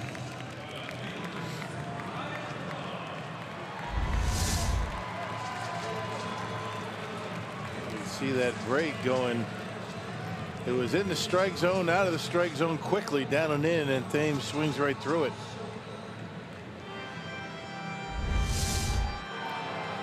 .33-year-old Jim Johnson now facing Ryan Braun. 2-run homer for Braun as a curve is in there for strike 1.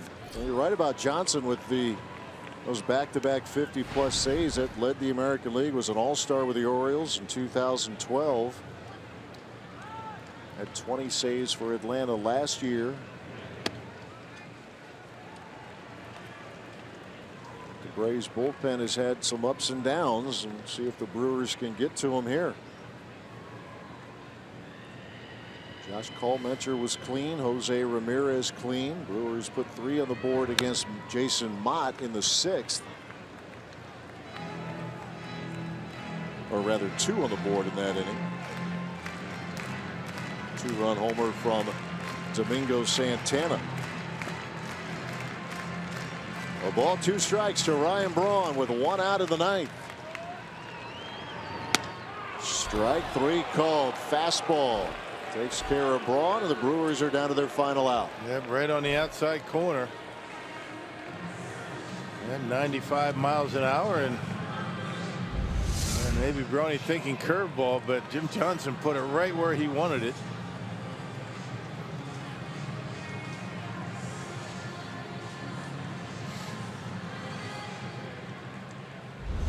Well, after that 6th inning, the Brewers bats have gone quiet. There's Travis Shaw, who looks at a strike.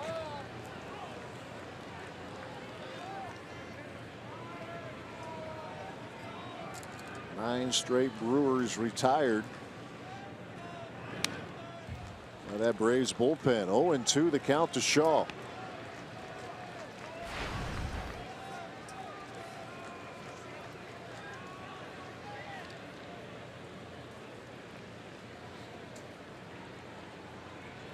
Strike pitch. He holds up.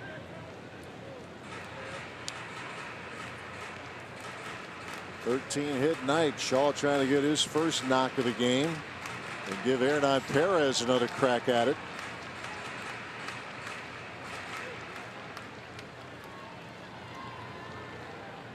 Back-to-back strikeouts for the Braves closer here in the 9th. Now the 1-2 pitch.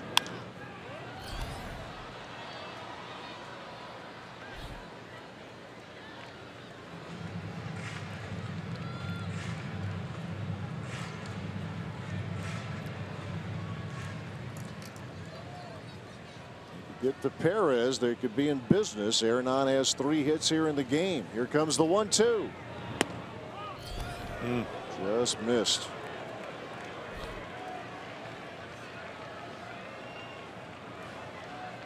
Yeah, that's that low strike that they just don't seem to be calling these days.